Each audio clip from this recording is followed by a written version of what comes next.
go.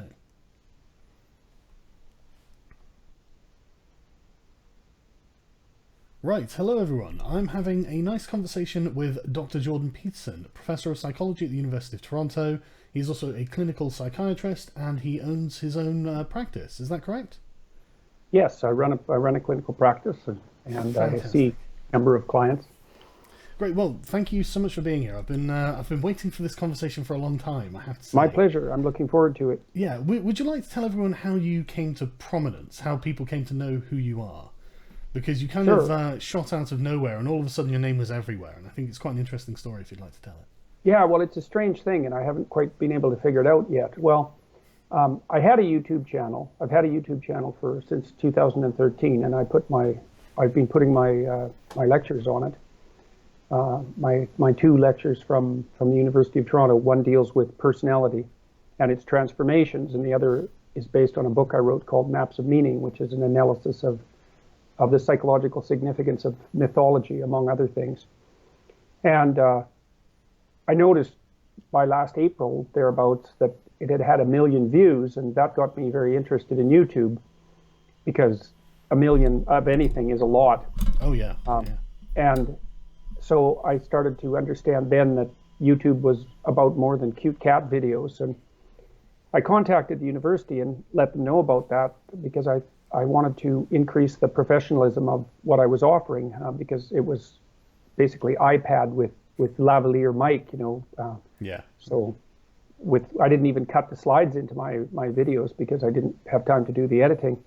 I didn't hear back from them, but I kept an eye on it. About the same time I put up a Patreon account because I was curious about Patreon, because I've always been curious in the last 10 years or so. I've watched it become very difficult for creative people to monetize their offerings, right? I mean, the net has made it very hard for creative people if they're producing anything that can be duplicated electronically, because it's instantly duplicated and there's no way of deriving any source of monetization from it. So, and I'm very interested in entrepreneurial activity.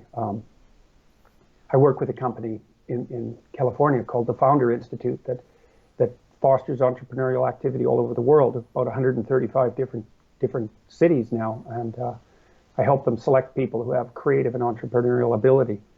And so I'm always interested in how people can manage to monetize their creative production. And so I set up the Patreon account back in May, and because I thought I could use the funds to improve the quality of my lectures, and also out of curiosity. The best way to stay on top of new technology is to try it out for yourself and play with it, because otherwise you just don't know how it works.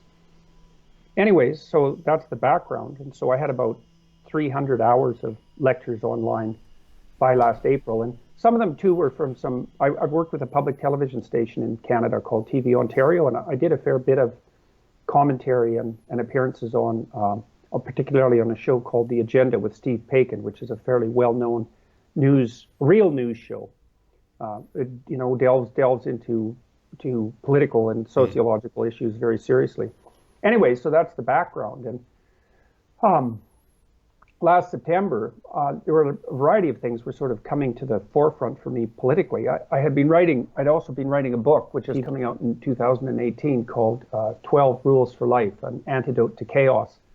And one of those chapters was called Don't Bother Children When They're Skateboarding. And that sort of took me deep into the emerging politically correct anti-male culture. And I'd written quite a bit about that.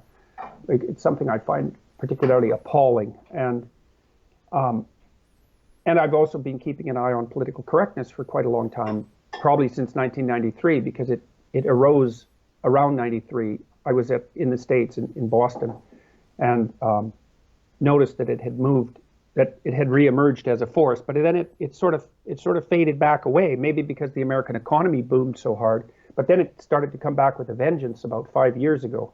And I've been watching that and discussing it with a bunch of my friends. And I got a variety of pieces of news at the same time.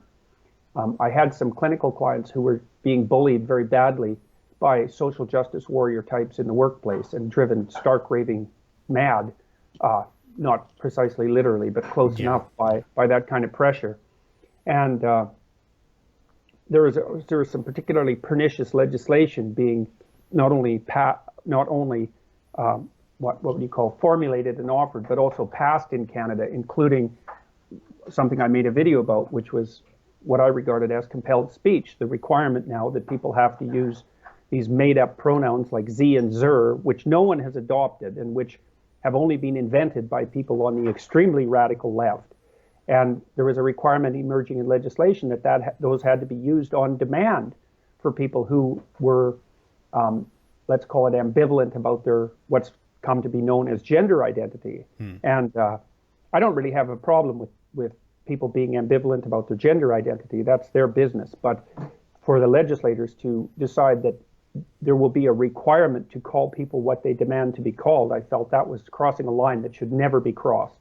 And so I made a video about that, about my trying to straighten out my thinking about that. And again, it was kind of an experiment. I know perfectly well that you formulate your thoughts by articulation and in the public sphere, because you can send out what you're thinking for correction and evaluation that way. And so I made a video, and I made another one about the University of Toronto Human Resources Department's decision to make anti-bias training, unconscious anti-bias training, mandatory for their staff, which also just really does not make me happy. I do not believe employers have the right to be messing badly with the unconscious perceptual structures of their employees. Well, it's still policing, isn't it? It's unbelievable. First of all, the science is appalling. Yeah, there's no evidence. If anyone's not aware of what an implicit bias test is, you can go and do one. You can go and find them online, and you can go and do one. I've done one, and it turned out I wasn't a racist, which I'm sure is an unusual response from one of these tests. But they track your reaction time when viewing certain words and faces put together. But how do they know? How do they know I'm not just someone who wants to hurt people of colour or something, and so I react faster to them and all this sort of thing? There's a variety of problems with the tests, and even the formulators of the tests, they're actually having an internecine battle at the moment, because one of the people who formulated the test is not very happy with the way it's being used. And another one of them is essentially Marxist in her orientation, and I think she's quite pleased with the fact that the test is being used the way it is, even though she has noted in public that it's nowhere near accurate or reliable enough to diagnose any individual's attitudes. It doesn't have it isn't a test of sufficient accuracy to be used for the purposes that it's being used for. And it's also not obvious that if you show an implicit bias with regards to an outgroup, if that just doesn't reflect familiarity, for example, and the proclivity of people to actually have in-group preferences. I mean, you prefer your family to other people. Yeah, of course. You know, we have all sorts of so-called biases, and they're not exactly biases often. They're cognitive shortcuts that help us orient ourselves in the world. Anyways, these tests are being used to justify widespread accusations of racism and to herd people into re-education seminars where they're taught that that the institutions they work for are corrupt and that they're racist, whether they know they are or not. And anyways, I made these two videos, and they provoked an unbelievably powerful response, which started with 2 demonstrations at the University of Toronto and 2 warning letters directed at me from the University of Toronto. Well, yeah, so you were demonstrated against by students, and was this orchestrated by lecturers? Well, who knows, right? I mean, the first demonstration was really targeted at me, and there was only about 40 people at it, and there's a small coterie of professional activist types at the University of Toronto. Not very many, because it's actually quite a conservative campus. It's a commuter campus. A huge proportion of the students are children of first-generation immigrants. Most of them are hyper concerned with their grades and performing properly and getting a job. But of course, because we have women's studies and sociology and a variety of those disciplines that have become unutterably corrupt, there's a small, noisy coterie of professional activist types, and they decided that I was their enemy, and they staged a demonstration. And then I was small, though. And then a student from Hong Kong organized a counter demonstration, which was in favor of free speech, because, of course, being from Hong Kong, he has reasons to be concerned about freedom of speech. Of course. And that's the one that, because there were the professional protesters came out in force for that one, and used white noise generators to drown us out, and took our microphone and assaulted a journalist, Lauren Southern, and chanted their idiot chants, and just basically made obnoxious. They manifested themselves as the obnoxious charlatans that they are, and that basically went viral. And then things just exploded, and it's been a non-stop story in Canada since September, and to some degree around the world. So it's crazy. So what legal trouble or danger are you actually in at this point? Because I haven't heard anything since you very impressively demonstrated that you were not going to use the pronouns, and if you were taken to a Canadian Court of Human Rights, which is something that people should look into, they're really disturbing. Then social justice tribunals. They're called social justice tribunals in Ontario. Of all the crazy things.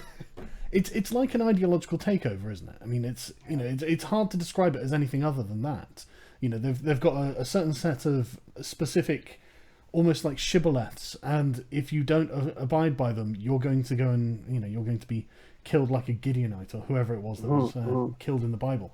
But yeah, so are you in any danger of being put on trial on one of these social justice courts? And well, the university sent me 2 warning letters, right? And they said that the video I had made violated the code of conduct of the university and probably violated the Ontario Human Rights Commission standards, which is exactly what I said in the video. I said, look, I think that just making this video has now become arguably illegal.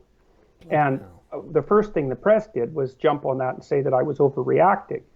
And then the university so helpfully delivered their 2 letters indicating that what I said was exactly right. So it was actually a benefit for me. But they were doing this standard human resource trick of, if you have an employee, and I'm not an employee, I'm a professor, I'm not precisely an employee. If you have an employee who's recalcitrant, you document a paper trail so that you can take the appropriate action without finding yourself afoul of the legal system. And the first thing you do is send them a warning letter.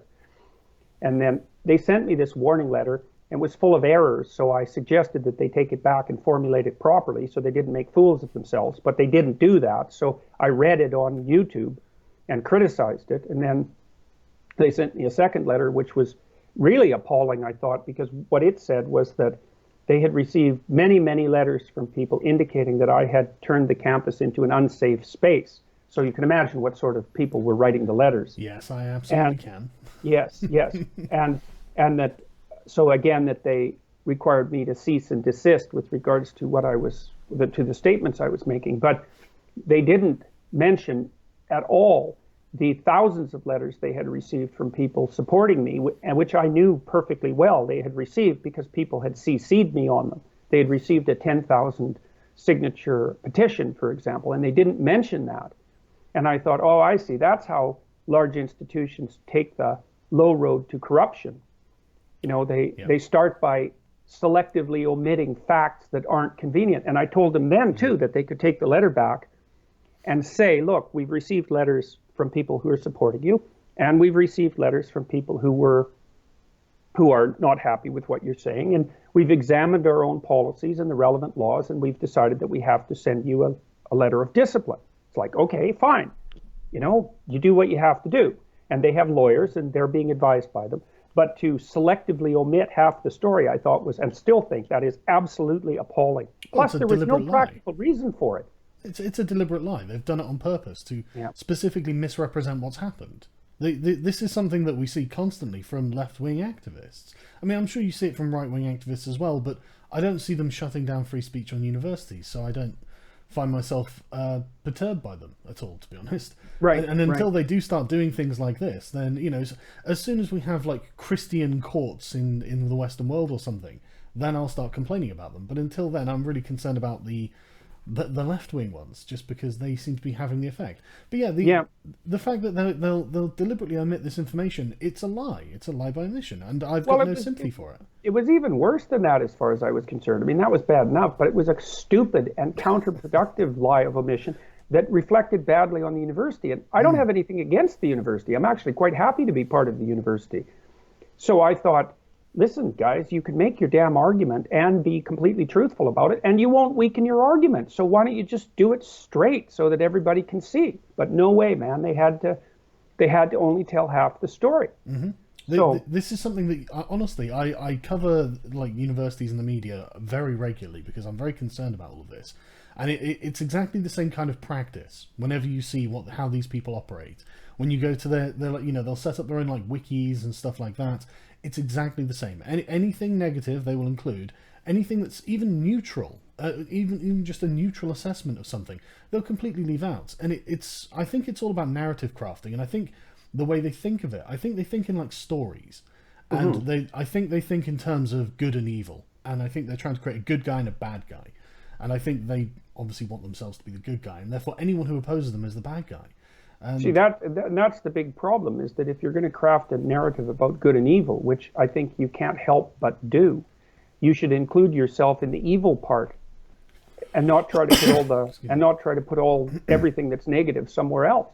You have to see how you're complicit in the problem. Well, absolutely. This is one of the things that really disturbs me. I mean, I was thinking about this a lot the other day, and I was thinking, right, I don't think these people understand that you can't be moral at someone else's expense. I don't think that morality is... Like, they think that they're doing the right thing by targeting white men, because, as they say, white men have the power in society, and white people, and all this sort of thing. But I think as soon as you start targeting another group, you lose any kind of moral high ground. I think that morality is at the benefit of other people. That's the moral thing. Yeah, well, that's the pathology of identity politics. I mean, first of all, it's not white people that have all the power. No, of course not. It's some tiny fragment of white men who have most of the power, and only in a particular societal context. And and what they have too is not only power. That everything is so radically oversimplified. I mean, most of the people who have the radical left people seem to regard the world as it's like a kindergarten contest where people are randomly awarded gold stars. Yeah. And some people happen to have more gold stars than others because they have shinier hats or something. They don't understand at all that a huge part of power, of what you might call power, is associated with a tremendous amount of responsibility, that it's also extremely difficult to maintain. They seem to think that if everybody was, they seem to think that monetary, let's say that material riches is an untrammeled reward, and it isn't associated with responsibility or work or anything like that. And it's partly because a lot of them are very low in conscientiousness. That's one of the predictors of radical left, of ideological possession. So, see, that's very interesting, because I hear them say things like unearned power all the time, and I just think, okay, who actually has unearned power? I mean, you could go back, 16th century aristocrat has unearned power. But none of the CEOs of a giant multinational corporation, their power was completely earned. Probably at great expense to themselves, long hours, stressful working conditions and pressures and all this sort of thing. There's nothing unearned about their power. Insane amount of responsibility and competition. I mean, I know a number of people like that, and I mean, they're not all out on their yachts with supermodels. Like, you do that for about a year and you're out of money. So, and not only that, if they were to spend an inordinate amount of time away from their work, they would be superseded by their competitors within their own company. Absolutely. Yeah, and so these people have to work very, very hard, and I don't think that should be taken away from them. And I certainly despise the boiling it down to their race and gender being the factor that got them there. It's like, how do you explain white men who aren't in that position? It's just so simplistic. It's like something a child would come up with. Like you say, it's ridiculous. Well, it's something that a not very bright child would come up with, or maybe a child that's already been damaged in some way, because the evidence that children are capable of fairly advanced moral reasoning, even very young, is quite overwhelming, increasingly overwhelming. And so I think you have to be taught a particularly pernicious ideology to buy this sort of nonsense. Because the fundamental assumption is the whole system is corrupt. It's based entirely on unearned power. And the way that unearned power is distributed is by race and gender. It's like, the thing is, that's about 5 to 10% true, in that it is, I suspect, easier for men, all things considered, to obtain positions of power because they don't have to bear the same burden for child production that women do. And there are historical reasons why being Caucasian in a mostly Caucasian society is advantageous, because you're a more familiar entity, although that is transforming so utterly rapidly. I mean, 40% of the entrepreneurs in the United States are Indian. And the Asians in North America are just going great guns. And so these things are transforming as fast as anybody could possibly hope for them to transform. And a lot of that's just pure economics, is that even if you buy the radical left ideology and say that those who are engaged in capitalism are doing it for no other reason than greed, the greed is going to force people to hire the most competent people as rapidly as possible. And since greed supersedes everything, at least from that particular perspective, you can trust it at least. Yeah, it's one of those wonderful logical proofs about the discrimination against women in the workplace. If you could hire women at three-quarters the cost of a man, why would anyone ever hire a man? Well, that's exactly what's happened. That is what's happened. You know, their wages among the working class in particular have been flat since 1975. And the reason for that is that women work more cheaply and people hire them like mad. Do they? And so what's happened is that because the labor force has doubled since 1973, roughly speaking, wages have remained flat. And women are suppressing wages because they'll work part-time and they'll work for less. And part of the reason for that is that they're more agreeable, and they're not as good at fighting for higher wages. The data on that's quite clear. Oh, that's a common feminist complaint. One of the main things. I mean, the CEO of Reddit was a woman called Ellen Powell at one point. I think she's left now, but she wanted to ban negotiations for salary during a job hiring process on the basis that women tend to be less aggressive when they negotiate. And so, okay, but that's just characteristic of exactly everything I find abhorrent about social justice and the sort of thought process. I'm going to tear down other people because some people aren't as good. I'm sorry, if someone's good at negotiating, they deserve to get a little bit more because they put the effort in. They use their skills to advance themselves within the system, within the rules of the system. This is fair. Everyone should be trying to do that. And I'm saying that from the position of someone who's a terrible negotiator. And I don't think I've ever negotiated anything in my life when it comes to that. Well, but I don't think that I should tear other people down. It's not a gender phenomena, actually. It's a personality phenomena. And like more agreeable men also have more difficulty negotiating. Now they have some advantages, is that it's easier for them to work in teams. They're better at things like customer service. They're somewhat better at managing interpersonal relationships because they're nicer. But the disagreeable types have their advantages. And one of the things we know, for example, is that disagreeable individuals make better managers because they're not easily taken advantage of and they can make tough decisions.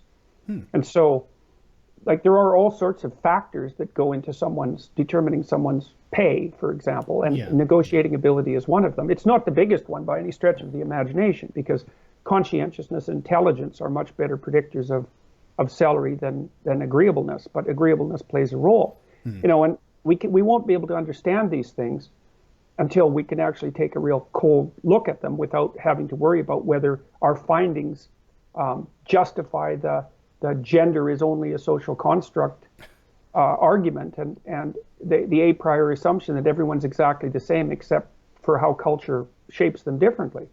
I mean, if you look at women-run small businesses, for example, they also make far less money than male-run small businesses. And you might think, well, that's a consequence of prejudice, but it's not. It's a consequence of the fact that many women who have children run small part-time businesses on the side to make some money. It's not their primary focus. And so the truth of the matter is that women will work for less very frequently for situational and temperamental reasons. And because of that, they are, in fact, out-competing men. That's actually happening. But the net consequence of that is that wage levels are being driven down rapidly. And so it's not a good thing. It's not a good thing for women because it means that the men that they're competing with can't make enough money to help support them if they want to have a child. Yeah, these are things that have to be taken seriously. Well, one thing I find interesting is the opposite end of that scale as well. You see many many articles in the sort of female sections of newspapers, you know, the areas I'm talking about, where occasionally, and honestly, I used to see these articles on like a weekly basis, where it would be a woman saying something like, I'm a CEO of a company. I've had a fabulous career, but I can't find a man who'll marry me, and or conversely, I can't find a man I want to marry. And I'm just sat there looking, thinking, well, you're kind of you're competing with the men, and so I think they've still got the mindset that they need to somehow marry someone who is their superior. But, there's no doubt. There's no doubt about that. That mindset exists worldwide, even in the most gender equal societies. So, women prefer men who are about 4 to 5 years older than them, and they marry across and up dominance hierarchies. So, there's the evidence for this with regards to IQ is quite clear. As a woman's IQ increases, the probability that she'll be married decreases. And the reason for that is that she's looking, you imagine a very accomplished woman. I've known many, many extremely accomplished women. Okay, so the women I'm talking about, and I've known, I would say, several dozen of them because of the work I do in consulting. Yeah. Most of the women I've known who are like this are lawyers, but many of them are businessmen or partners in consulting firms or professors for that matter. So these women are often, say they're about 29 to 30, something in that range. Hey? Yeah. They're very attractive. They're very well put together. They're very physically fit. They're extremely conscientious. They're very, very career focused and driven. And they're extraordinarily intelligent.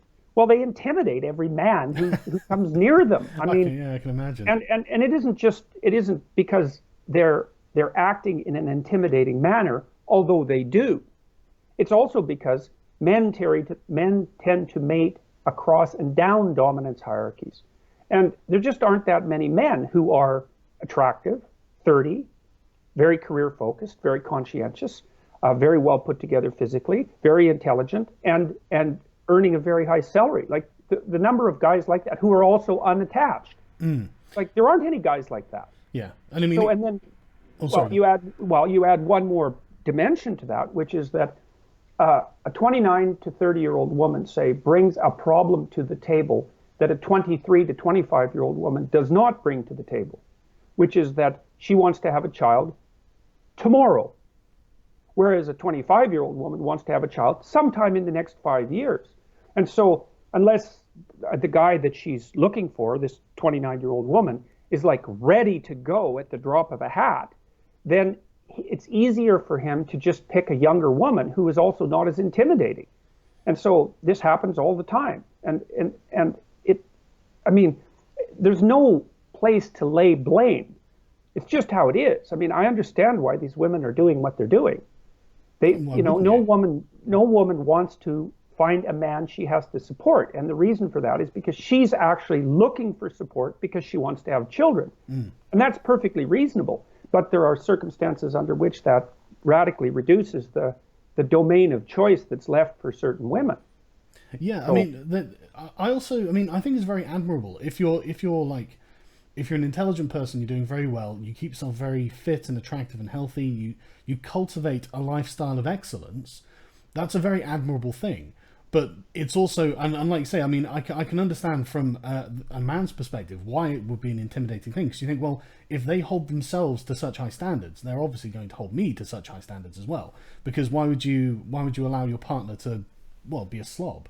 When you put so much work in, I can't see a good reason why anyone would do that. And so, yeah, there are so many factors just slowly reducing the number of potential mates for a person like that, aren't there? Well, exactly. Well, and the thing is, women also underestimate the degree to which men are terrified by women. Yeah.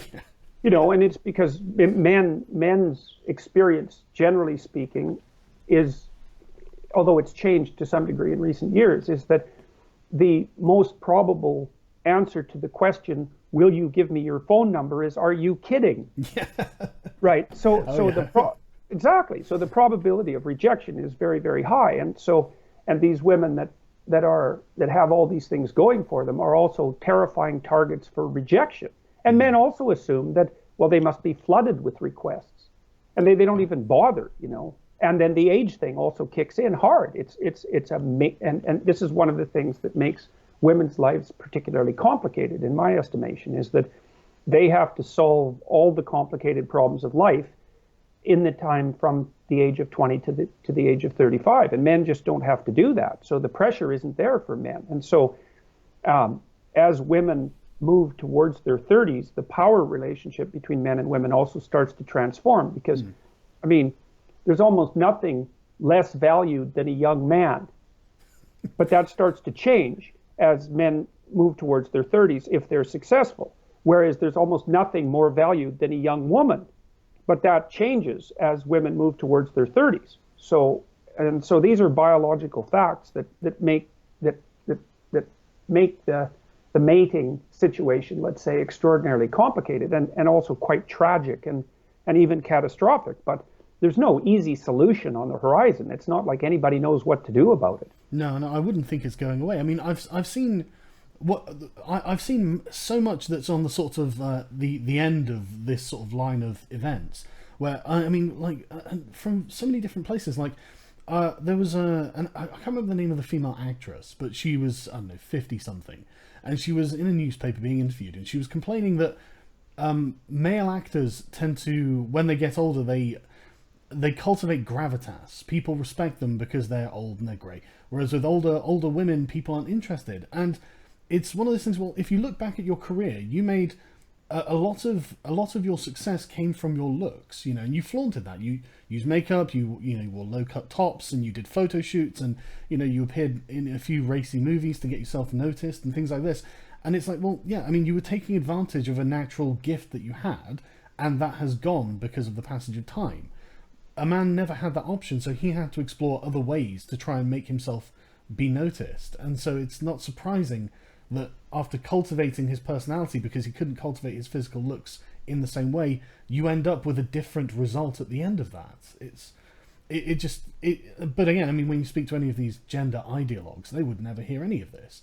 Whereas anyone who's not part of this ideology knows that it's true, just from their own experience of being a human being.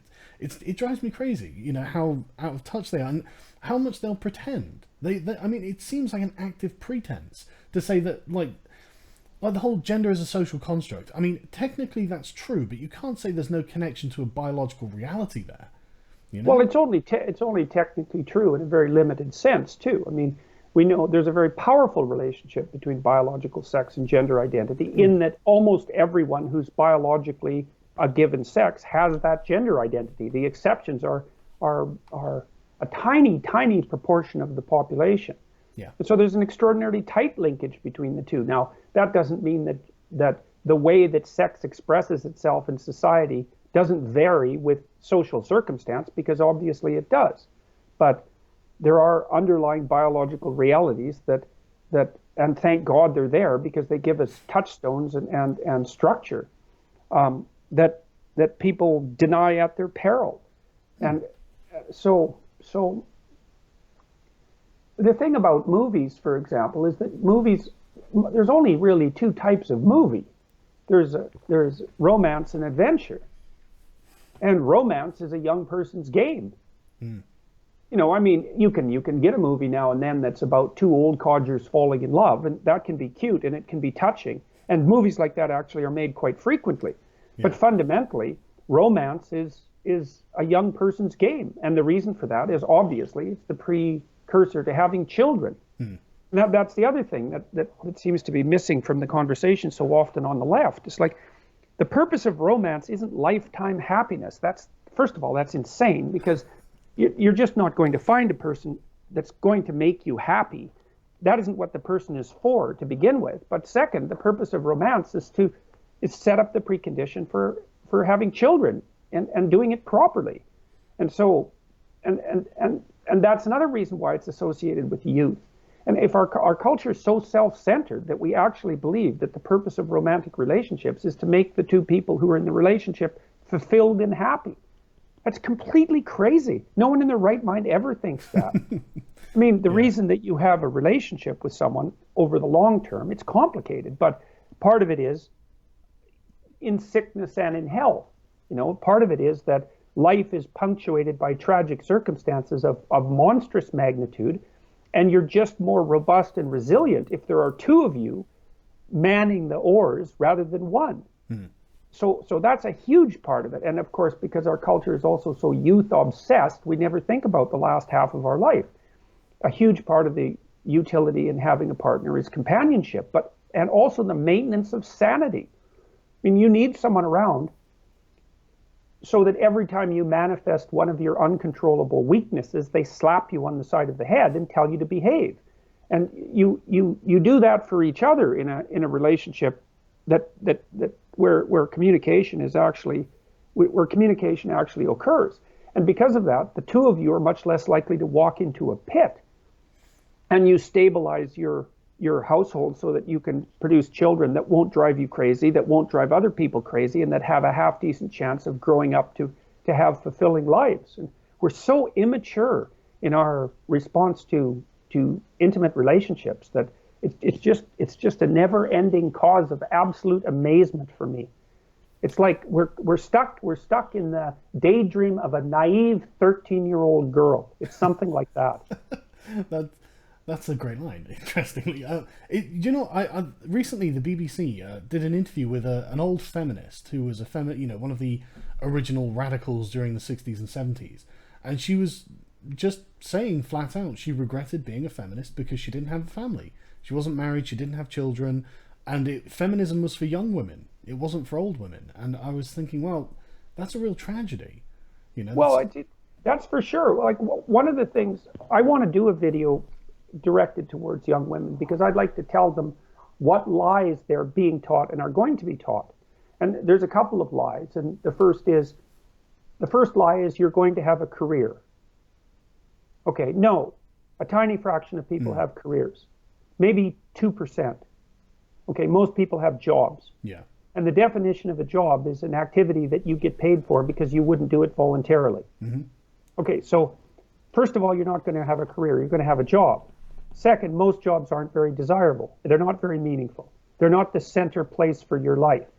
And even if you have a career, like, for example, if you go into law, you're going to find that it's very, very demanding and very, very difficult and very, very stressful and very, very competitive.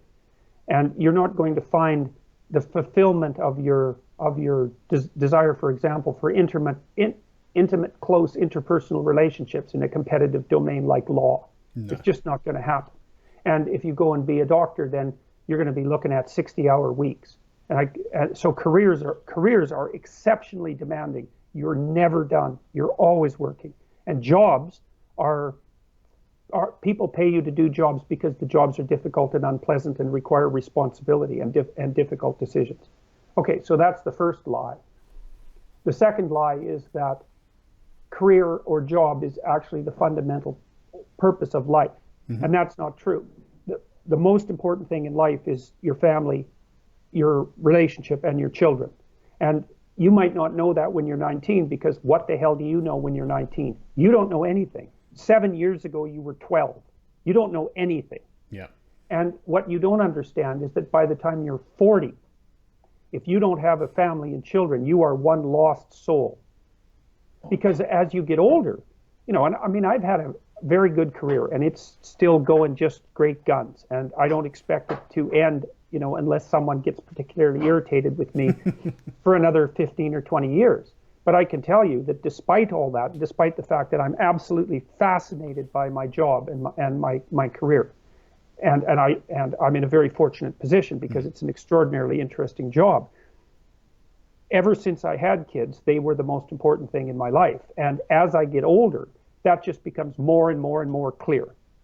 And so Western people, Carl Jung commented about this at one point. He thought that because the fundamental archetypal hero of Western culture was Christ, and Christ died when he was in his early 30s, that we really didn't have a good model for the latter half of life. It's a very interesting kind of idea. But I can say with virtual certainty that if you're not situated with a family in the latter half of your life, especially if you also don't have a partner, you're one lonesome, isolated, miserable creature. I imagine the suicide rates for people like that are quite high, aren't they?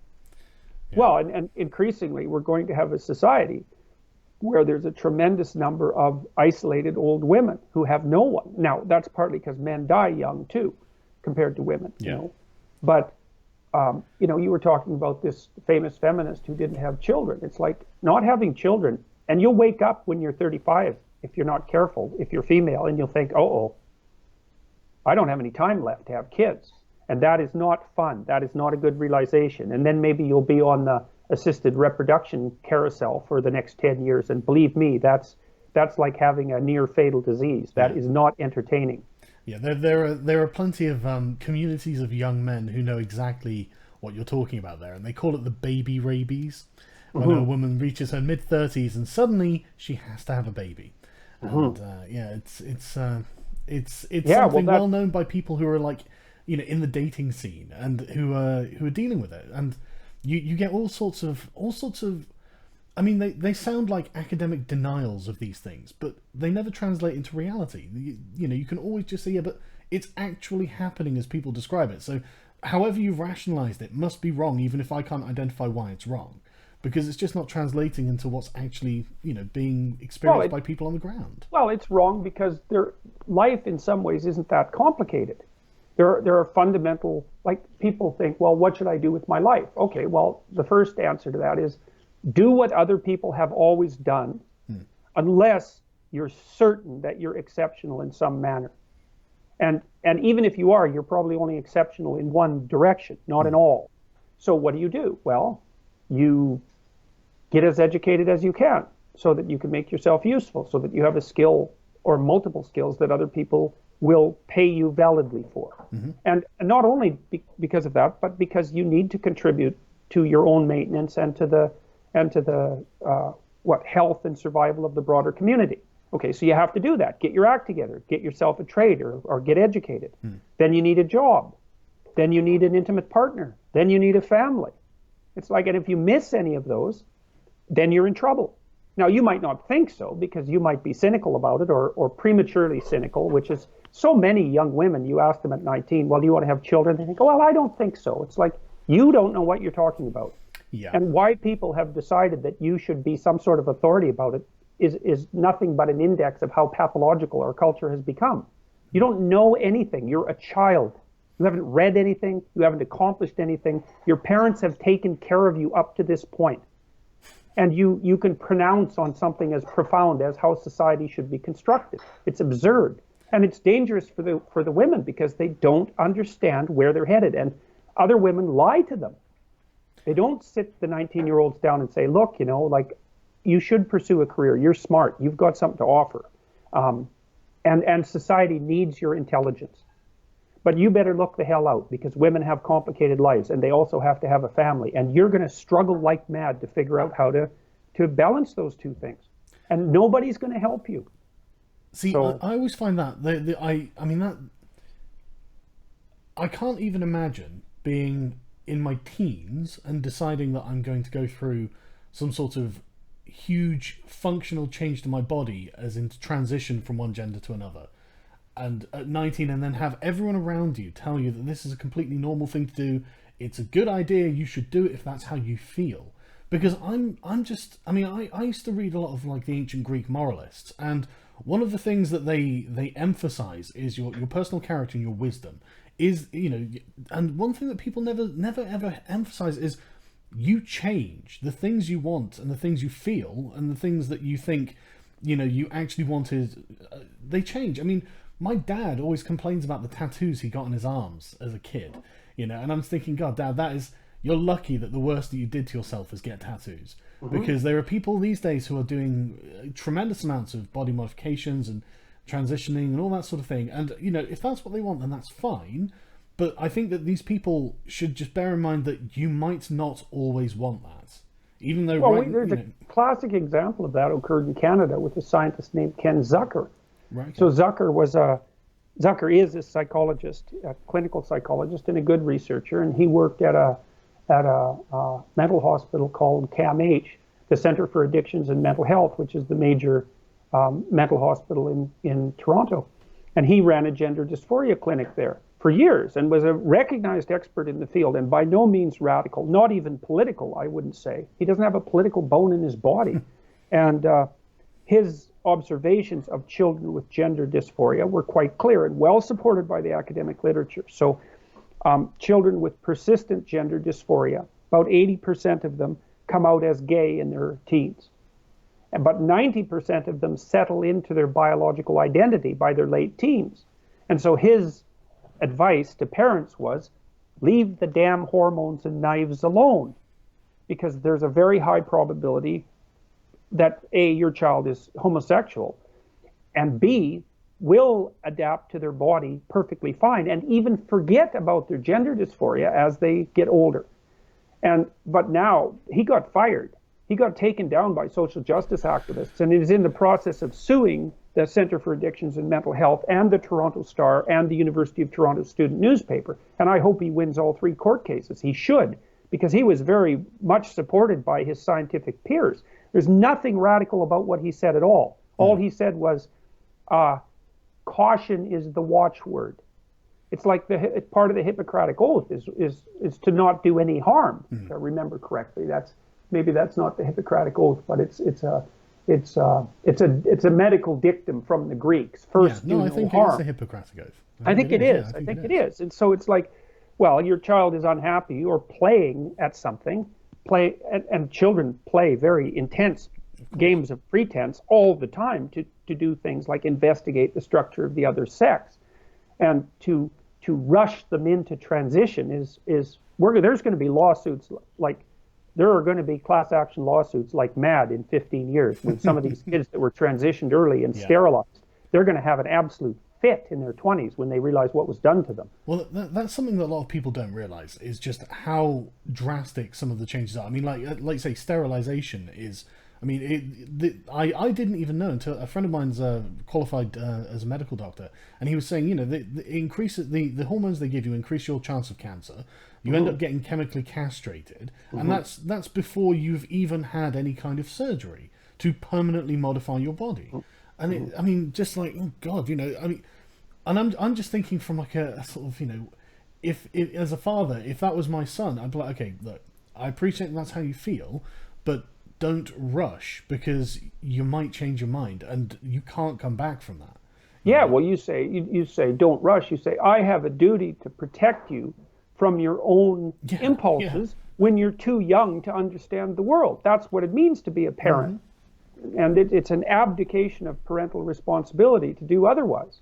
Yes, so, I totally agree. When you're acting in ignorance, you don't do drastic things. That's a perfectly reasonable rule of thumb. Yes, it's just common sense, isn't it? Really? Yeah, and we're confusing. There's a proportion of children and adolescents. It's probably 3%, I would say, something like that, maybe a little lower, who are confused multidimensionally. They're confused about their identity. They're confused about their family. They're confused in every way you can possibly be confused, to a degree that's almost unimaginable unless you've seen it clinically. And those are exactly the people who are susceptible to these sorts of social fads, because they're looking for an identity. And I've seen this happen. Like, I've already seen it happen twice, where one person that I was involved in was pressured into a quasi-homosexual relationship because this person was way too agreeable to resist, and got in the grip of someone who basically had borderline personality disorder, who made their life miserable for a year and a half with threats of suicide and that sort of thing. And another person who had a variety of serious mental illnesses, who couldn't find a community and who decided to transition in this person's early 20s because they found an online community that accepted them and they were willing to go the distance. So then they added to their already serious problems with intermittent psychosis, hormone treatment associated with transition. Yeah. So, and they turned themselves from someone who was on the fringes of acceptability socially to someone who was absolutely beyond the pale, who was strange in so many dimensions simultaneously that no one knew how to act around them. So really not good. We're very foolish about such things, very incautious. Okay, and it's all being pushed by a radical ideology about the nature of identity that's so primitive. These conceptions, this idea that identity is your choice, is such. Identity identity isn't your choice when you're 3 years old on a playground for the first time. Identity is negotiated with other people, which even the bloody social constructionists admit. The idea that it's a whim, that it's something you choose on the basis of your personal, of a personal feeling, is it's that level of understanding is approximately the developmental level of a 2-year-old. And I mean that technically, because generally 2-year-olds aren't capable of putting themselves in someone else's place, or they're not as capable as they will be. Yeah. And so the idea that you can just impose your identity on me that's completely insane. We negotiate our identities with other people all the time. Well, this is actually something I've been mulling over as well. The idea of gender roles, and I haven't really fully formulated this thought process yet, but since I've got you, I thought I'd run it by you. I don't understand how they can claim there are more than two genders, because as far as I can tell, gender is like a handshake. You know, it's a series of cues and signals. For example, like if I take a lady out to dinner, I'll pull the chair out so she can sit down. She knows what she's supposed to do, because there's an understanding from just previous context of our lives. And if I don't say pull the chair out and she's expecting me to do so, then I failed. She may well be like effectively holding out her hand to be shaken, and I'm not taking the hand and shaking it. And so for them to unilaterally say, right, okay, there are thousands of genders, and genders are all social construct. They're all performative in nature. They're all, everyone's basically a tabula rasa, and they can just choose whichever they want. It's obviously not true, because I mean, if I don't, it's not like, say, it's a two-way street. It's if I don't know what I'm supposed to do with someone who identifies as a demi-girl or whatever, pick a random made-up gender that they've got. If I don't know what the process around that is, then we don't have a gender interaction. We don't have the handshake. Okay, so while you put your finger on an essential weakness in the philosophy, it's like, first of all, the idea that gender identity is independent of biological sex is insane. Yeah, it's wrong. It's wrong. The scientific data they're not only clear, they're clear beyond dispute. It's as bad as claiming that the world is flat, in my estimation. Now, having said that, there are masculine women and there are feminine men.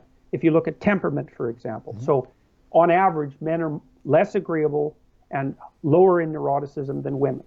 And so they're lower in negative emotion, and they're lower in compassion and empathy. They're more competitive. Now, the differences there aren't massive. So for example, if you take a random man and a random woman from the population, and you guessed that the woman was more agreeable than the man, you'd be right 60% of the time, but wrong 40%. Yeah. And if you took a random man and a random woman out of the population, and you guessed that the woman was more agreeable than the man, you'd be wrong 40% of the time. So there's a lot of overlap. And so you can have men with quite feminine temperaments and women with quite masculine temperaments. But they still have all sorts of other differences that characterize them. Okay, now, so there is biological grounding, there is variability, and then there is a sociological element, which is what you were talking about. But what you put your finger on is and this is something that damn postmodernists agree among themselves, is that, okay, let's say that gender is performative. All right, so that makes it into a kind of agreed upon social game. But that's the thing, it's an agreed upon social game. Yeah. You don't adopt the role because it suits how you feel. You adopt the role so that you can use it as a tool to maneuver with in society. I mean, that's why the transsexual guys often come out as extraordinarily feminine. They wear dresses, they wear high heels, they put on makeup. None of that's biologically instantiated, or if it is, it's only to a limited degree. But they adopt those roles because people know how to play the game. Yeah. And so the thing about identity is that identity is a set of tools that you use to operate with in the world. And if those tools don't function, you don't have a functional identity. Well, yeah, it isn't just something that you put on because you feel that way. It has to be something that other people know how to respond to, or you will become completely alienated. Yeah, I mean, it's almost a way of deliberately alienating other people, because, like I said, it's an agreed upon set of rules. And if you come in and say, right, I've got a new set of rules, and none of you have agreed to any of these rules. You don't even know what they are, but I'm going to demand that you operate by my standard anyway.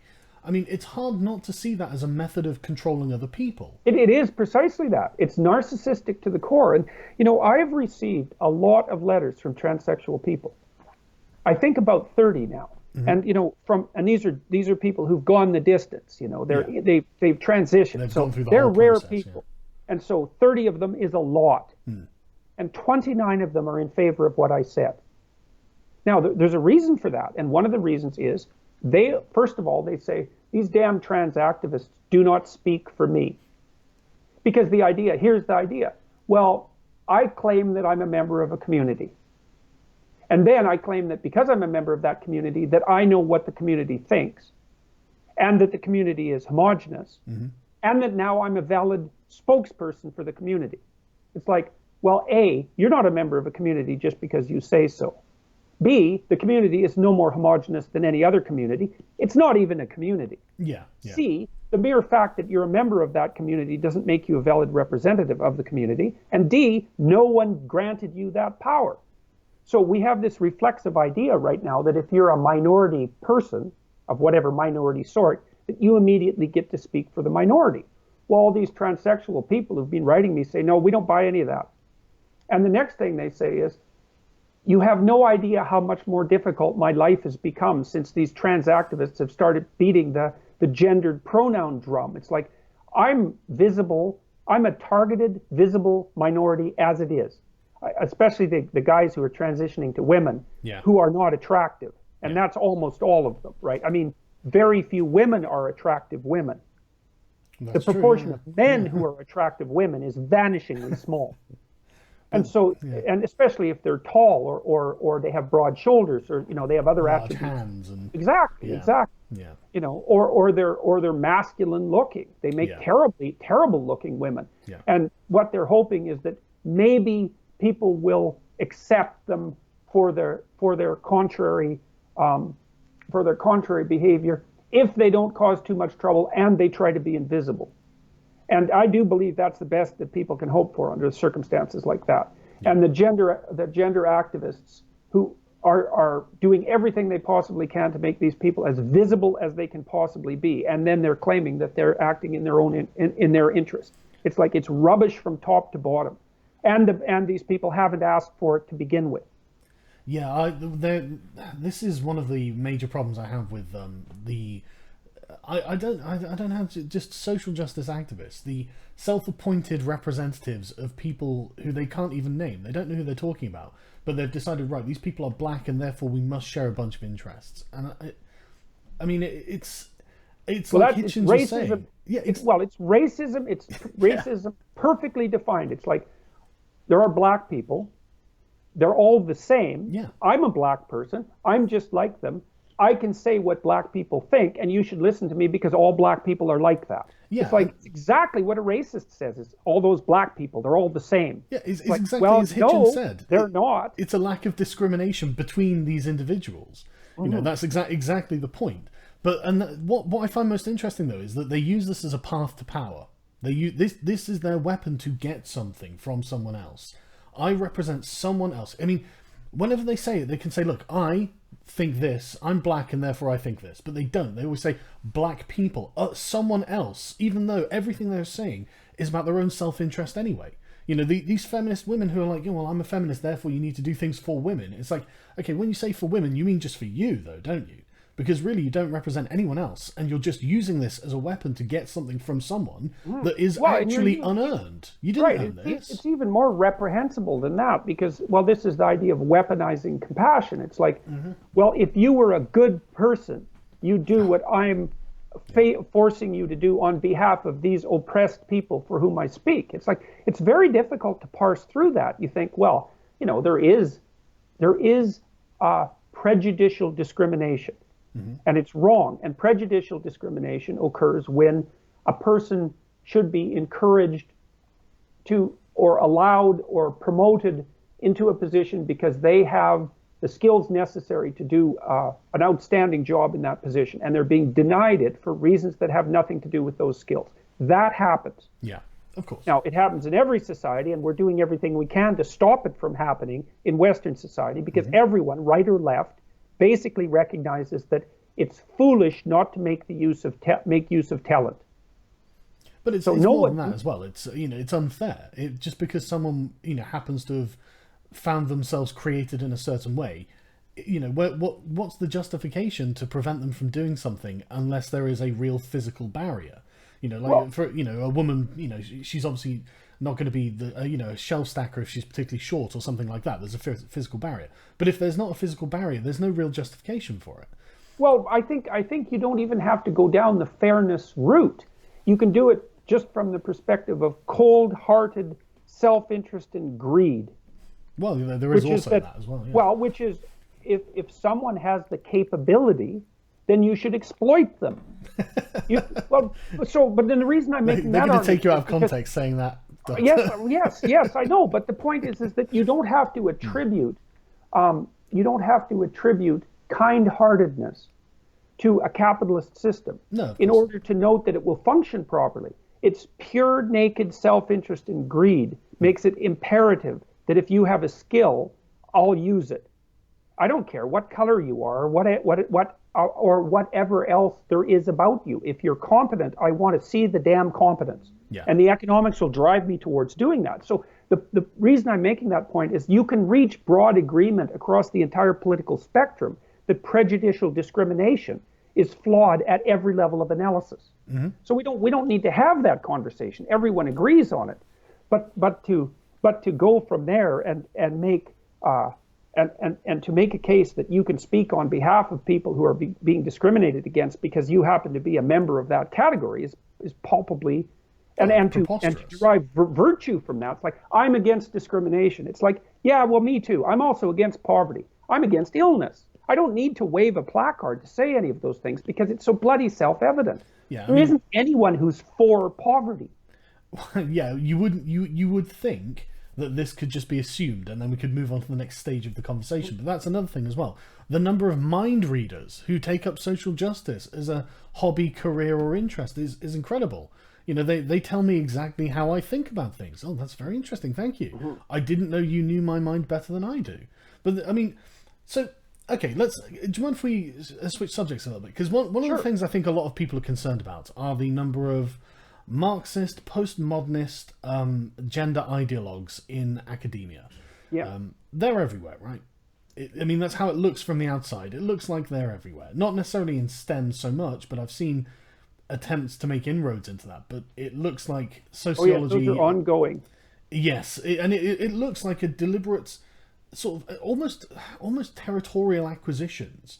Because you see they've got their little, like, I don't know, what do you call them, like, institutes for people of color and for trans community centers with safe spaces and things like that, and like all that sort of thing. And what can be done?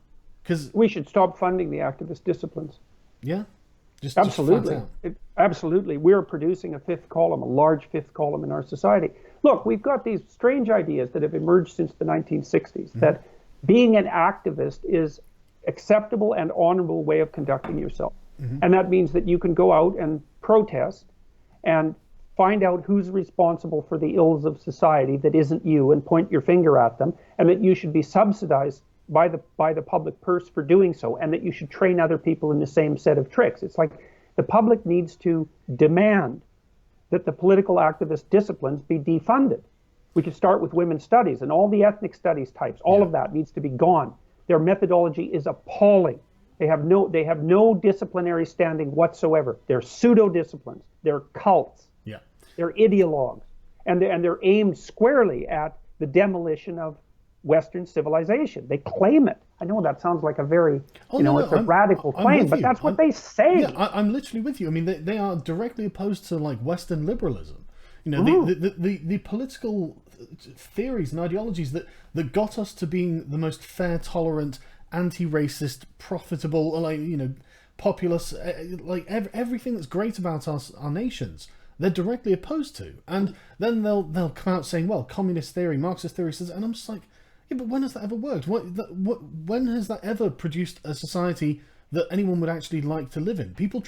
They have to build walls to keep people in, whereas we have to build walls to keep people out. That's because it wasn't done right. Yes, of course, yeah. Which means, and I know what that means. It means, look, all those other people who tried it, they weren't nearly as sophisticated in their interpretation of Marxist theory and their understanding of microeconomics and macroeconomics and human behavior as me.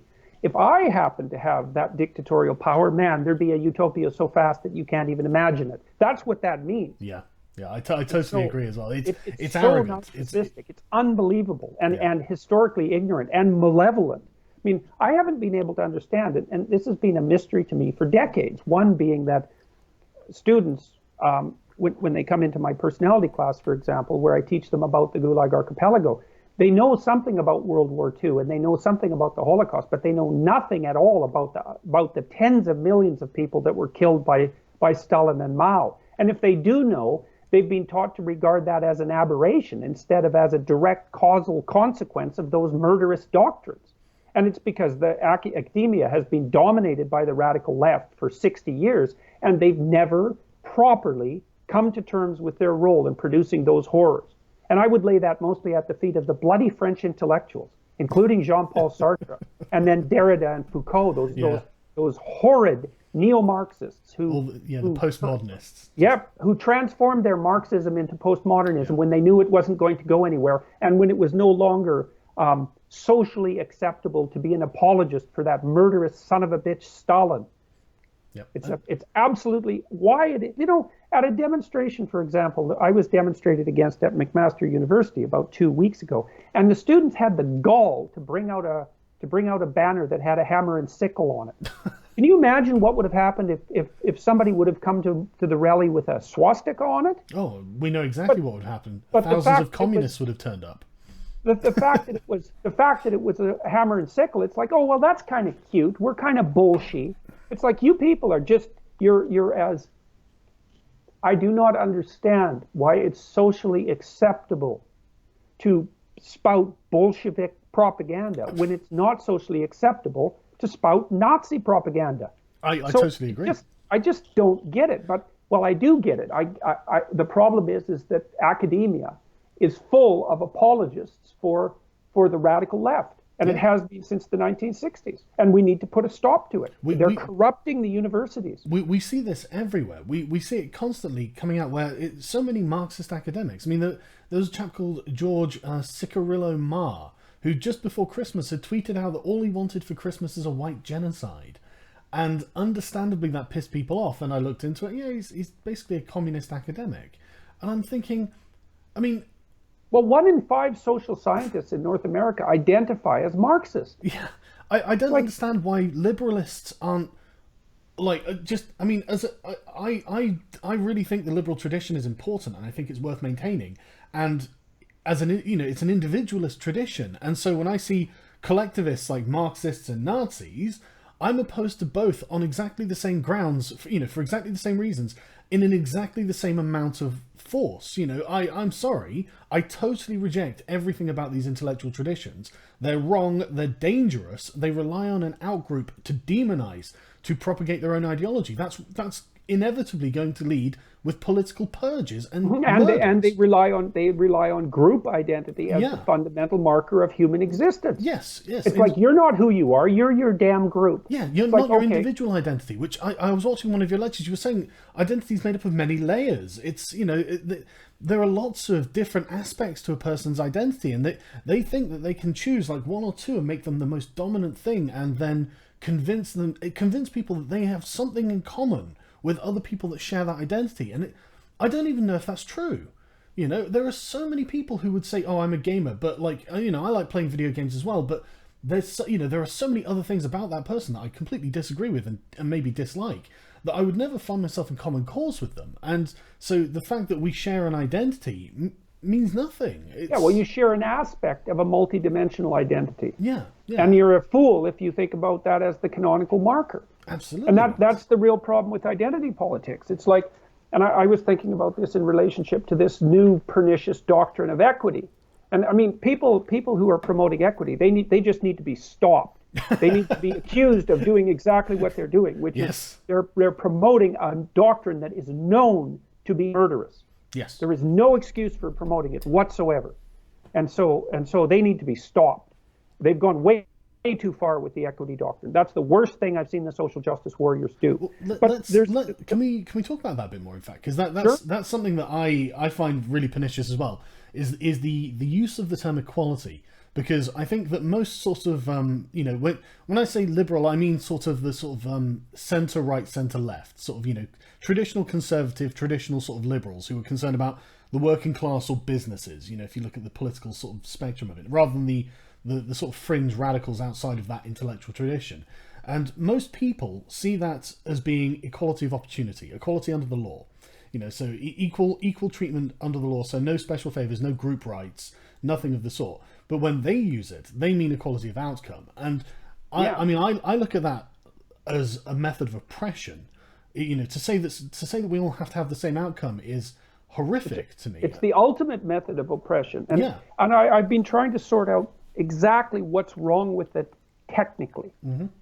Okay, so this is what I've concluded, is that, so the problem with the equity doctrine is that it's technically impossible because there's no limit to the multiplication of groups. Yeah.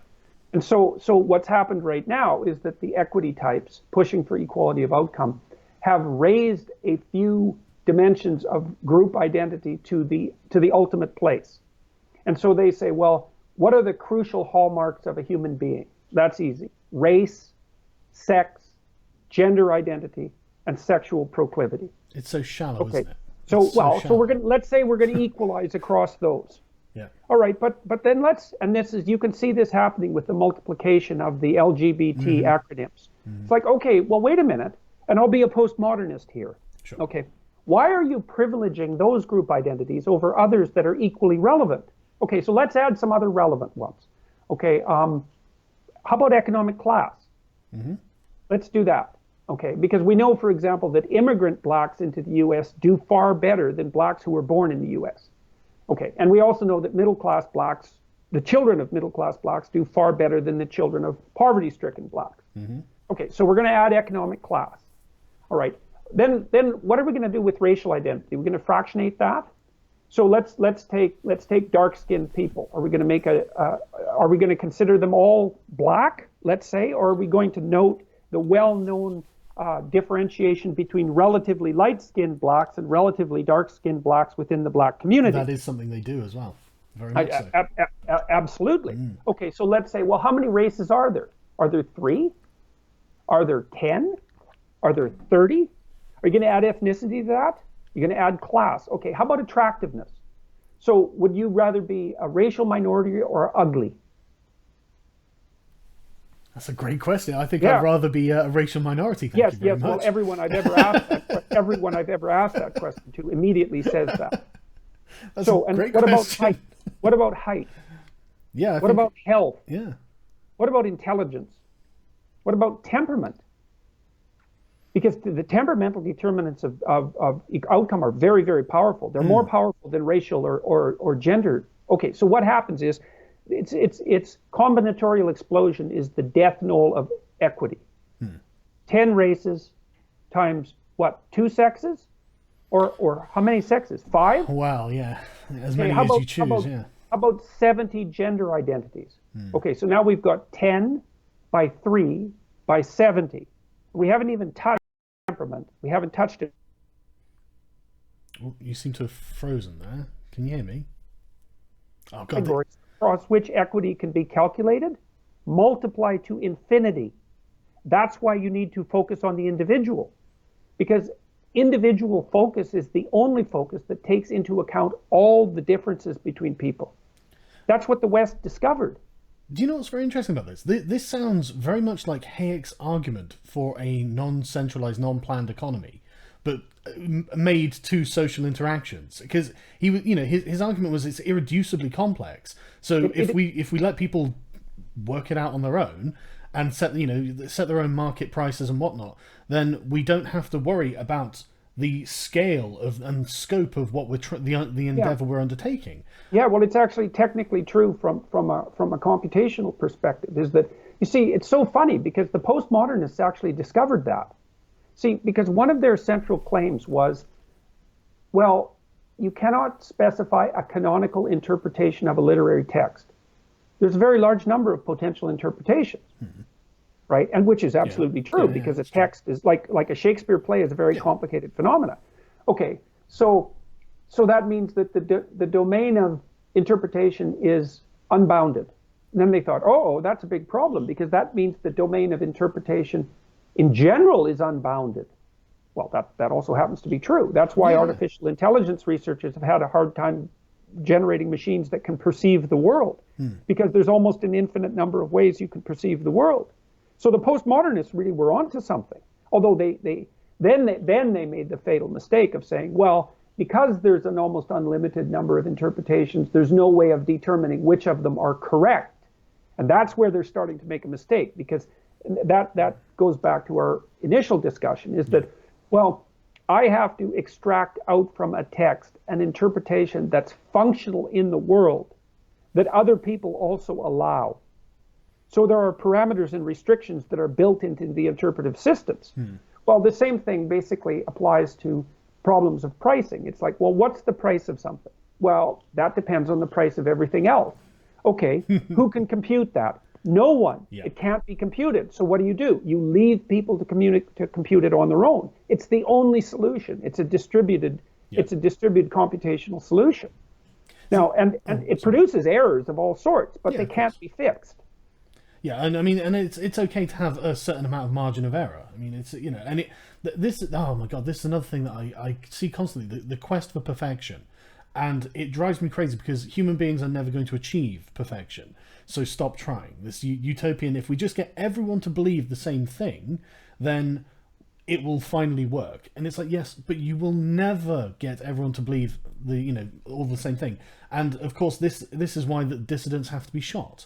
This is why they have to go to the gulags, because one dissenting thought puts the entire framework in peril. Suddenly everyone relies on everyone agreeing on the same precepts, and it's like, God, that's horrific.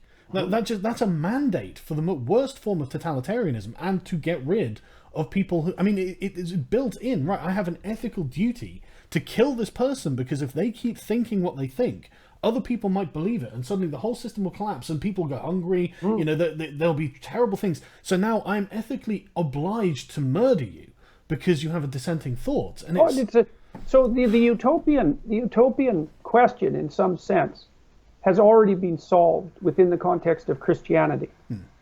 So I'm going to, this is a strange deviation from our conversation, but I'm going to lay it out anyways. Okay, so mythologically speaking, the problem that we're discussing is something like the problem of the snake in the Garden of Eden.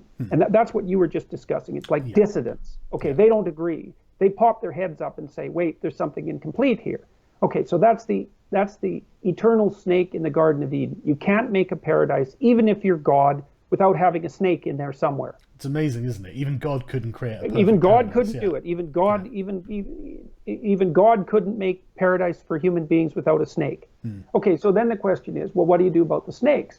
And one answer is, you get rid of the snakes. But the problem is, you can't get rid of the snakes, partly because there are snakes in your own heart. There's no getting rid of the damn snakes. Okay, so then what do you do? And then the answer to that is, well, you become a handler of snakes. And so when Moses was leading the people through the desert, and they started to turn back to the worship of false idols, because they weren't very happy about being in the desert. They were thinking maybe the Egyptian tyranny was better than the damn desert. And so God put a bunch of snakes in there to bite them, a good one, to teach them that things could be worse. Yeah. And they all kind of shook off the idol worship and came to Moses and said, look, okay, we're sorry about the idols. Maybe you could get God to just call off the snakes. And so Moses went and had a chat with God, and God said, look, you have to make a snake out of bronze and hang it on a stick. And then everyone has to come and look at the snake. And when they look at the snake, they'll be immune from the poison. It's a very, very strange story. It is, yeah. But the idea is that you're not going to get rid of the snakes. So you have to learn how to face them. Yes. And so the proper utopia is in becoming a snake handler, not in getting rid of the snakes. Because then you can have your cake and eat it too. There's no being without imperfection. Yeah. It's not possible. Okay, so, and the fact that being is imperfect means that perhaps it's damned. And perhaps the whole thing should be just brought to a halt because it's too tragic. It produces too much suffering. And you can make a credible case for that. Sure. But let's assume that we're not going to make a case for that because that would mean the extinction of conscious humanity, right? Yeah. Let's say instead, well, it's a fixer-upper, but we're going to do the best that we can with it. And then the issue is that you turn yourself into the thing that can eternally handle snakes. And the archetypal metaphor for that in Christianity, because Christ is the answer to the problem of the snakes in the Garden of Eden, roughly speaking. Right. And he's the thing that dies and is reborn eternally. Okay, so look, you said at the beginning of our talk that if you find a place that you've made an error, that you're willing to transform yourself in response to the error. Mm-hmm. Well, that's it, is you let go of your old preconditions. You let them die. That's part of your being. You let that die like a phoenix. And then you allow a new part of yourself to spring forth in response to the error. And so that's the reason that there's a call for humility in religious writings. It's like, pay attention to where you're wrong. Don't pay attention to where you're right. Pay attention to where you're wrong, because where you are wrong, you're weak and insufficient. And your weaknesses and insufficiencies will multiply your suffering. And so if you can figure out where you're wrong, then you can let part of yourself die. And then all of you doesn't have to die. And so it's painful. It's painful because it's a continual process of renewal, like a forest fire. But so the utopia, in some sense, it's like a meta-utopia. It's nothing is going to be perfect, but you can learn how to deal with imperfection properly. And then, sorry, go. No, that's fine. Yeah. One of the things I think is really interesting is a lot of these sorts of activists on that side of the fence, they don't seem to understand what admitting and accepting your mistakes does for you. Because while these mistakes, what I find really interesting is they try to pacify everything around them. They will, like I say, they'll go out and protest you. They'll protest anyone. They'll break things. They'll set fire on them. They'll try and bring people to heel. And it's interesting how, and it's just a method of trying to control their environment. But what I find interesting is that if you take responsibility for your mistakes and then change yourself, you are still taking control, but you're doing it in a way that's eminently more practicable. It's a lot easier for you personally to change yourself and decide, you know what, I did the wrong thing. If I own this and if I just read this book to figure out where I'm wrong or do whatever it is you need to do, if you personally take control of that, then you are still in control and you don't have to tyrannize other people. Yeah, well, the thing is it's the part of you that can eternally transform that's in control. And that's the part you want to be in control. Yeah, that's the highest deity. The part of you that can eternally transform is the Logos. It's the highest deity. And it means that you should be grateful when an error is revealed. That's why Christ says that you should welcome comments from your enemies. It's like, they'll tell you what's wrong with you. It's like, really? You'll tell me what's wrong with me? That's so nice of you. It's like, maybe I could fix it. But this goes through like all sort of. I'm a lot more familiar with Western philosophy than I am Eastern, but this is a thing all the way through Western philosophy, is to be humble and accept your own errors and understand that. I don't even know how to describe it, but. Well, humility. Humility. See, humility is the pathway to strength. That's the thing that's so bloody. So there's a bunch of what fundamental truths that are unbelievably paradoxical. So one is the way to transcend mortality is to accept it. That's a very strange one. Yeah. It's very strange because otherwise you fight it and you get bitter and resentful. You have to accept it, and then you have to accept responsibility for it. And well, what's the pathway to strength? Humility. Why? Because that way you will allow your errors to be revealed to you. And this is why I like listening to people. I know I'm very talkative and talkative. No, not at all, not at all. I'm interviewing you. You're not interviewing me. but I try to listen to people, because especially people I don't agree with, because even if 95% of what they say is noise, it's like, okay, I can dispense with the noise. If you can tell me one thing I don't know, it's like you've given me a little secret weapon. It's like, really, I didn't know that. I have a new tool. And like one of the things that's been interesting about the things that have happened to me since September is that I've been criticized publicly, like in almost every way that a person can be criticized. and including by my friends, because I've had friends who've helped me through this, and they watch my videos. These are good friends, and they watch my videos and they say, look, you know, you were a little arrogant there, you talked a bit too much there, you didn't listen to the other person there, you got too angry, and that probably didn't really serve your message properly. And like, I'm listening to them, you know, because I don't want to make any more mistakes than I have to make. And if I am making mistakes, I'd like to get rid of them. And it is because I believe I've learned that the part of me that transforms is the part that should be in charge. And it's easy to cling to your errors and assume that that's you. You know, you see people, and this is the identity politics types. It's like, I'm the sum total of my errors. It's like, well, you don't want to be the sum total of your errors. You want to be the thing that lets go and moves forward. And so if you listen to people, they'll tell you things. And especially if you already agree with them, it's hardly worth talking to them. Because all you're doing is patting each other on the back. It's like, well, you're right there. You're right. I mean, that can be reassuring, you know, fair enough. And sometimes you might need it, yeah. But to live your life like that, it's going to lead you down a path of consistent self-aggrandizement. I think this is a major problem with millennial and younger children and, like, you know, adults these days anyway, where they're not being actively challenged and told, no, the problem is with you and you have to make that change. Because, I mean, when I was a kid, no, you didn't get any participation trophies.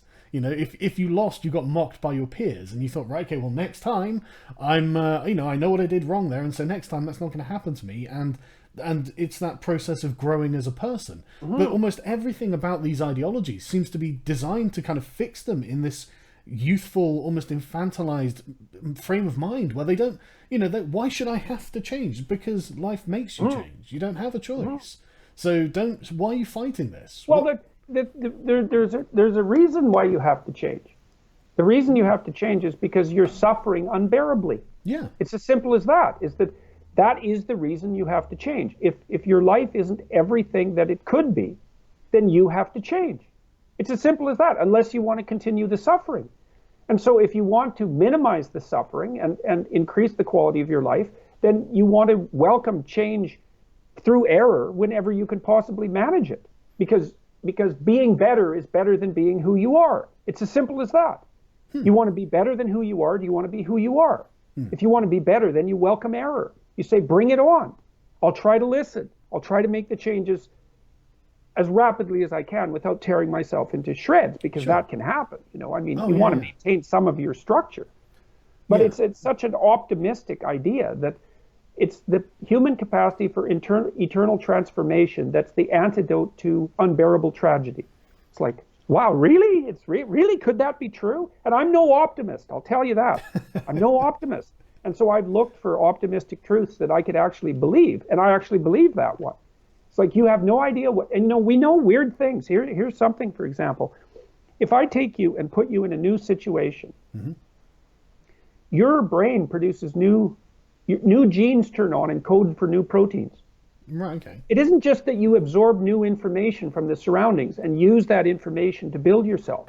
It's that the new demands of the situation actually transform you at the micro level. They turn on, it's like a key has found a new lock. Yeah. And you have no idea how many things inside you could be turned on if you went everywhere you could go. Let me give you an example. This is so cool. This is mind-boggling. When I learned this, it just blew me away. So in the Chartres Cathedral, there's a maze. Okay, now a cathedral is in the shape of a cross. Yeah. Okay, and a cross is a place where you could say the infinite meets the finite. It's a crossroads. And that's what a human being is, a place where the infinite meets the finite, like a genie. Okay, and the cross is a place of suffering because of the finitude. Okay, so that the cathedral's in the shape of a cross, and that's the solar cross as well. That's the place where everything comes together, and it's a place of suffering. So that's why Christ is hung on a cross. Okay, so then the question is, well, what do you do when you find yourself at the place of suffering? And that's the question about what you do in life. Okay, so in the Chartres Cathedral, one answer to that is you go on a pilgrimage to the holy city. You find the center of the world. Okay, but let's say you can't go on a pilgrimage because you don't have the money or the resources or whatever. You see, and when you go on a pilgrimage, you transform yourself because you go out of your village and you hit yourself against the world. and maybe you die. But if you don't die, when you come back, you're way more than you were. Okay, so Yeah. Sorry, it's the was it Joseph Campbell's yeah, it's the hero monomyth. story. Yeah, it's Sure, exactly. yeah, exactly. it's exactly the process of it, and it's the reason for it. It's what it's the personal growth that's involved in it, and the bringing back of the new knowledge from Yes, outside. and the distribution of that knowledge to the community. Yeah. So Okay. for the benefit of others. Yeah. Sorry. Yeah. Exactly. That's the second part of the hero myth, is that you not only do you go out and confront the dragon and get the gold, but you distribute it to the community. And if you're really good at it, then it multiplies. Yeah. So you actually don't even lose, you gain. Yeah. So now in the cathedral there's a maze, and it's shaped like a circle. And it's divided into 4 quadrants, and that's the whole world: north, west, east, and south. Okay, so you enter the maze at one side, and it's a huge maze. You can walk it. You enter the maze at one side, and then you have to walk every square inch of the maze, quadrant by quadrant. So you have to go everywhere, and then you get to the center. And the center is a flower, like the Buddha's lotus. And so it's at the center of the cross. And so the idea that's built into the cathedral is that to overcome the tragedy that's associated with being at the crossroads of being, which is the conscious burden, you have to walk everywhere in the world, and that will bring you to the center. And what that means is if you walk everywhere in the world, you build yourself up into something that can withstand the tragedy of being without becoming corrupt. It's absolutely brilliant. It's brilliant. And it says, what it says is that instantiated in a human being, in potential, are the tools and capabilities necessary to transcend the limitations of being and suffering, as long as you fully utilize them. And you don't fully utilize them if you hide. Because if you're going to master snakes, you have to go out and confront the snakes. If you hide at home, then you shrivel. If you go out and if you go out into the world and confront the dragons of chaos, so to speak, wherever you can find them, intelligently, right? And on your own terms. You're not a prey animal. You're a hunter. You're not a prey animal. You do it on your terms. Then that will transform you into something that can transcend tragedy. That's the central idea of Western civilization. It's an absolutely overwhelming idea. It's also that, and to put yourself at that place is also to put yourself in the place that's between chaos and order, and to speak chaos into order, and to reformulate order when it's been corrupt. It's all the same thing. It's all the stacking of this monomyth. And it's so positive, and people know this. It's like, okay, for example, in psychotherapy, it's not like this is a theory. We know it. If you take someone who's suffering from an anxiety disorder, you do the opposite of formulating for them a safe space. You say, okay, well, what are you afraid of that you're avoiding that's getting in your way? And they tell you, I'm really terrified about going in elevators, say. Okay, we say, well, let's take the elevator apart. Obviously, the elevator for you is a tomb of death. Yeah. It's something like that. It's like, okay, well, can you look at an elevator? And that's like looking at the brazen snake that God commanded Moses to. Can you look at an elevator? No. Can you look at a picture of an elevator? Yes. Okay, well, let's look at a bunch of pictures of elevators until you're brave enough to look at them. Not until you're not afraid of them anymore. That's not the same thing. Yeah. It's until, okay, good, I've looked at all those pictures. Okay, well, let's go out in the hallway, and you can stand 100 feet away from the elevator and you can look at it. Think you can do that? Yeah. So you go out there with the person and you look at the elevator, and then they find out that they can actually look at the elevator, and then you get them 50 feet away. And then you get them 30 feet away. And then for the end session, you say, well, why don't you just touch the elevator doors and we'll call that a day.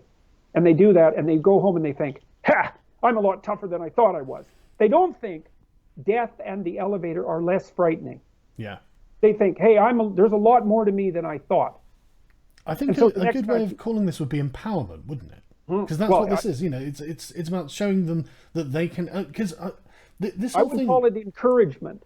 Because the social justice warriors have got the empowerment. I know, it's horrible, isn't it? But encouragement is a good one, because it means the installation of courage. It's not power, it's courage. And that's what you do with a child, if you have any sense as a parent too, is you encourage them. You don't say, the world isn't dangerous. It's like, are you crazy? The world will kill you. It is dangerous. And there are crazy people out there, and there are monsters everywhere. It's like, make no mistake. And so what You're do you not do an about optimist, are you? Well, I'm an optimist in that what I tell, and I told my children this, is like, there are monsters out there, but you are a monster too. Do not underestimate yourself. So you can go out there amongst the monsters of the world and prevail. And some of those monsters will then become your friend. See, that's really interesting, because I mean, when you were saying about the garden, the maze, and you have to walk every step. I don't know why, but I was just thinking. I mean, like, the people I admire the most are the well-traveled, well-read, well-thought people who have thought deeply into what they believe, why they believe it, and I find invariably that the more exposure to other things, the outside world that these people have, the less hubris they have, the less they're interested in self-aggrandizement. Whereas when it comes to these people in their safe spaces, and they want to pacify everyone, they want to prevent you from talking, they want you to prevent anything new from coming in, it's as if they're operating from a fantasy that they will be better if they can just prevent things from happening. As if they're so perfect now. And well, it's that's the safe space. Yeah, and it's like, no, I mean, and maybe I'm speaking from my own experiences, but once you go through the fire, you come out on the other side, and you're glad you did it, no matter how afraid you were at the beginning. It's a good thing for you as a person, as an individual, to grow and to know that you can, like, say, you're a monster too. You can control the things around you. You don't have to worry. And I mean, so much of it seems to come from a lack of confidence of their own ability to just manage their own space around them. And Derrida himself went after Western civilization because it was phallogocentric, masculine, and predicated on the idea of the logos, which is partly logic. And he went right after that. He thought that was wrong. And it's not wrong. It's absolutely right. Why do you think that was wrong? I think it's because the idea of logocentrism burdens you with responsibility. It's like, look, it's your responsibility there, guy. Yeah. Like, you're stuck with it. Besides, you're stuck with it anyways. Of course you are. That's the thing, is you're stuck with your vulnerability. And so one thing you can do is build big walls with spikes on them and keep everything out. But you turn into this little cowering thing, like a frozen rabbit in the middle of that. And even if the walls are huge, and the bigger the walls and the sharper and larger the spikes, the smaller the cowering rabbit. And that creates a mandate for even bigger walls and even sharper spikes. That's right. Because my goodness, if something were to overcome these walls, you certainly can't do anything because you're tiny and vulnerable. That's the pathway to totalitarianism. It's like as the need for certainty and uniformity grows, the spirit shrinks and demands ever more certainty. It's exactly the wrong problem. And you go out into the world. You bring your kid to the playground and maybe they're sort of around your feet, and they say, well, what if the kids don't like me? And you say, well, you go out there and see what happens. You don't say, well, of course the kids will like you, not if you have any sense. It's like, well, maybe the kids won't like you. It's, look, kid, maybe the kids won't like you, but you're going to find out that you're a hell of a lot tougher than you think. And they all don't have to like you. Just some of them have to like you. And you can probably learn how to have some friends. So get the hell out there. I got some faith in you. Yeah. It isn't that the world is cushy, and I'm not going to make it easy for you, because I can't make it easy for you. Well, it's the even if adage, isn't it? Like, character comes from adversity. There's no denying. I mean, this is what I love about, like, the ancient Greek philosophers. They didn't have what we have now to go through, and so they had to rely on observation and just human character. So much of history is just, it's about the people involved rather than like the way history is written now, as if it's a series of sliding events and systems, and you never get to hear about the personal sort of motivations and inspirations for the individuals who are driving the events, whereas they're so important. Why that person made that decision is based on the kind of person that they are and how they came to be there, and we don't talk about that anymore. It's history is the biography of the human race. I tell my students all the time in my psychology class, because we talk a lot about history and personality. I say, look, the reason you study history is to understand who you are. Like, you're a cultural construct. This is your story. Man, like, get in there, figure out what it has to say so that you can be a stronger, more credible, more competent, more powerful, more responsible person. It's like, get the hell at it. And then people are all of a sudden interested. And it's like, well, what is the story of Nazi Germany about the Nazis? No, it's about the story. It's about the line between good and evil that runs down every human heart. It's your story, man. You're the damn Nazi, and you're the Jew. It's like, figure that out. because there's something there. There's something there that you need to learn. It's powerful. It's like you're the damn prison camp guard. You are that person. You think, oh no, I'm not. It's like, shows you what you know. You know nothing. Yeah, if you were in that position, you know, this is something else that really frustrates me. Well, you were in that position for all intents and purposes. You were in that position, and you became a Nazi camp guard. Yeah. So that's what human beings are like, and you're a human being. It's like, swallow that. Well, then you think, oh, I'm a monster. I'm a monster. It's like, yes, Possibly. you are a bloody monster, and you need to know it, because if you're a monster, see, you said facing adversity makes you strong. It's not true. Voluntarily facing adversity makes you strong. Yeah. Okay. But it's a big difference, right? That's Because true. That otherwise is true. You could just torture people into strength. No. Obviously, yes. The person has to know that they're deliberately engaging. Yes, and, that's it. You know. Well, and you engage in an entirely different psychophysiological system when you decide to take on a problem voluntarily. If it's thrust on you, you go into prey mode, freezing, cortisol production, stress. But if you decide to do it voluntarily, then the approach systems are activated, and you're a whole different creature. Right from the cellular level upward, the transformation is almost complete. And so you want to be in that situation all the time. You're a fighter of dragons. That's what you are. And the dragon is the snake in the Garden of Eden. It's the propensity for human evil. It's malevolence. And you have to be on your toes and dancing and ready for that and ready to take it on. And that's where you find your strength as a human being.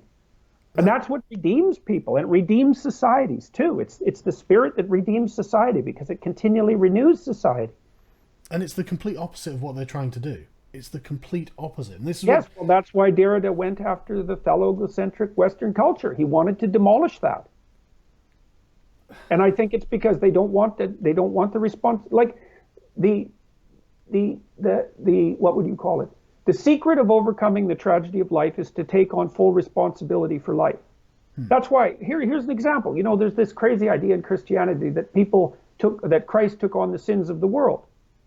Well, what does that mean? It means something. It means that if you're going to follow the optimal redemptive path, you have to recognize inside yourself the full horror of humanity, and then take responsibility for it. You are Stalin. You are Hitler. You are the concentration camp guard.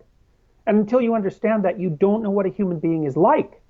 And then you find out, man, you are some sort of monster. And then you think, geez, you know, I need to be a monster to survive in this world. And maybe once I come to terms with my monstrosity, then I can channel it as I see fit, instead of being prey to it. And the great people that you meet, those people are voluntary monsters. They've got power. They're dangerous. But the danger doesn't control them. Their dangerousness doesn't control them. It's the other way around. So they're riding the dragon instead of being chewed up and swallowed by it. And yeah, I mean, everything about the sort of the people we are opposing is the exact polar opposite of that in every single way. The abdication of personal responsibility onto other people is something I can't stand. We should also point out that it isn't. See, if you take the people who are, let's call them possessed by these ideas, and you take them out of the context of possession, you find that they have far more in common with you than they are different. Like the student protesters at McMaster, both the women. There were some very pathological men there, and so I'm not going to include them in this discussion. But had I sat down with any one of those women under normal circumstances, like if their parents would have brought them over to my house for dinner, we would have had a perfectly good conversation about almost everything. Yeah. So it isn't, the battleground out there is actually a battleground of ideas. And those people are possessed partially by the ideas. And when they're possessed, they're nothing but puppets of the ideas, and that can be very dangerous. But what you have in common with them far outweighs the differences that you have with them. I mean, when I was at McMaster, which was where the biggest protest happened so far, the noisiest one, I did my best to remember that how would you say it? I wasn't facing individuals. I was facing the screeching facade of a collective idea. And the individuals need to be rescued from that facade, because they can be. Those students there, they have been poisoned by their educational experience. Yeah, this is why people, only half jokingly call them a cult, because I read a book by a psychologist called Dr. Arthur Diekman, and he called The Wrong Way Home, and it's really fantastic if anyone listening wants to check it out. It basically lays out what a cult is, and it's everything negative that we've been talking about. It's trying to avoid the personal responsibility. It's trying to keep things on the outside rather than going out to embrace them yourself and overcoming them by your own merits. It's everything's the complete opposite, and that's how I see these people. They are deliberately doing this out of fear, I presume. I mean, God only knows why they do it, but it's... Well, some of it, and one of the things that's at the bottom of the doctrines is it's resentment of being. And that's the deepest level, is that because being is rife with tragedy and with suffering, people are angry and hurt and looking to lash out and looking for revenge. And then that's partly the pathway to malevolence. And so they start by identifying the perpetrators of the horror. And it's not surprising, because there are perpetrators of horror. But the problem is, when you localize them entirely outside of yourself, then you're instantly pulled into the perpetration of horror. That's why you have to take responsibility for it. If the world as soon as you can say someone else is the bad person, I'm not the bad person, then as soon as you've defined yourself as not being the bad person, no matter what you do, you'll find yourself doing bad things to other people, and you've defined yourself as good already. That's exactly right. Well, that's why the Catholics insist upon original sin. That's the fundamental reason. It's don't forget. You've got the monsters inside you. Never forget that. Never forget that. Now, that can become a very damaging doctrine in some sense, because it can turn into a hammer that you can use to crush people for their intrinsic malevolence and unworthiness. And you see a lot of that I would say, in traditional Christian practice, where there's a lot of self-flagellation and self-criticism, and without the corresponding strengthening that can be part of that. It's like, but there's a real intelligence behind it, which is, well, insofar as you're looking for the enemy outside, then you're looking in the wrong place. You defeat the enemy inside first, and that's very, very, very difficult. In fact, you'll never completely manage it. There's always, as Solzhenitsyn said, even in the best of human hearts, there remains one unuprooted corner of evil. Always. That's the snake in the garden. You just cannot get rid of it. That propensity for malevolence is something that you have to be on guard against all the time. So, but yes, as soon as, and students are taught, well, the enemy is outside. This is something that I think, my grandfather would have called character building. And it's interesting how that's just not something that people think of these days. I know. They don't think of, you as a person, you as an individual, it's beneficial to you to be a person of good character. And there's only one way you become a person of good character, and that's going through the fires of life and, engaging with the difficult things, getting a few knocks, and then coming out on the other side. Yeah. But no one seems to think that's important. I'll tell you something that's really cool, something that I've observed increasingly over the last months. So the first thing, because I talk about character development, responsibility a lot in my online lectures, and 80% of my psychology students at the university are female.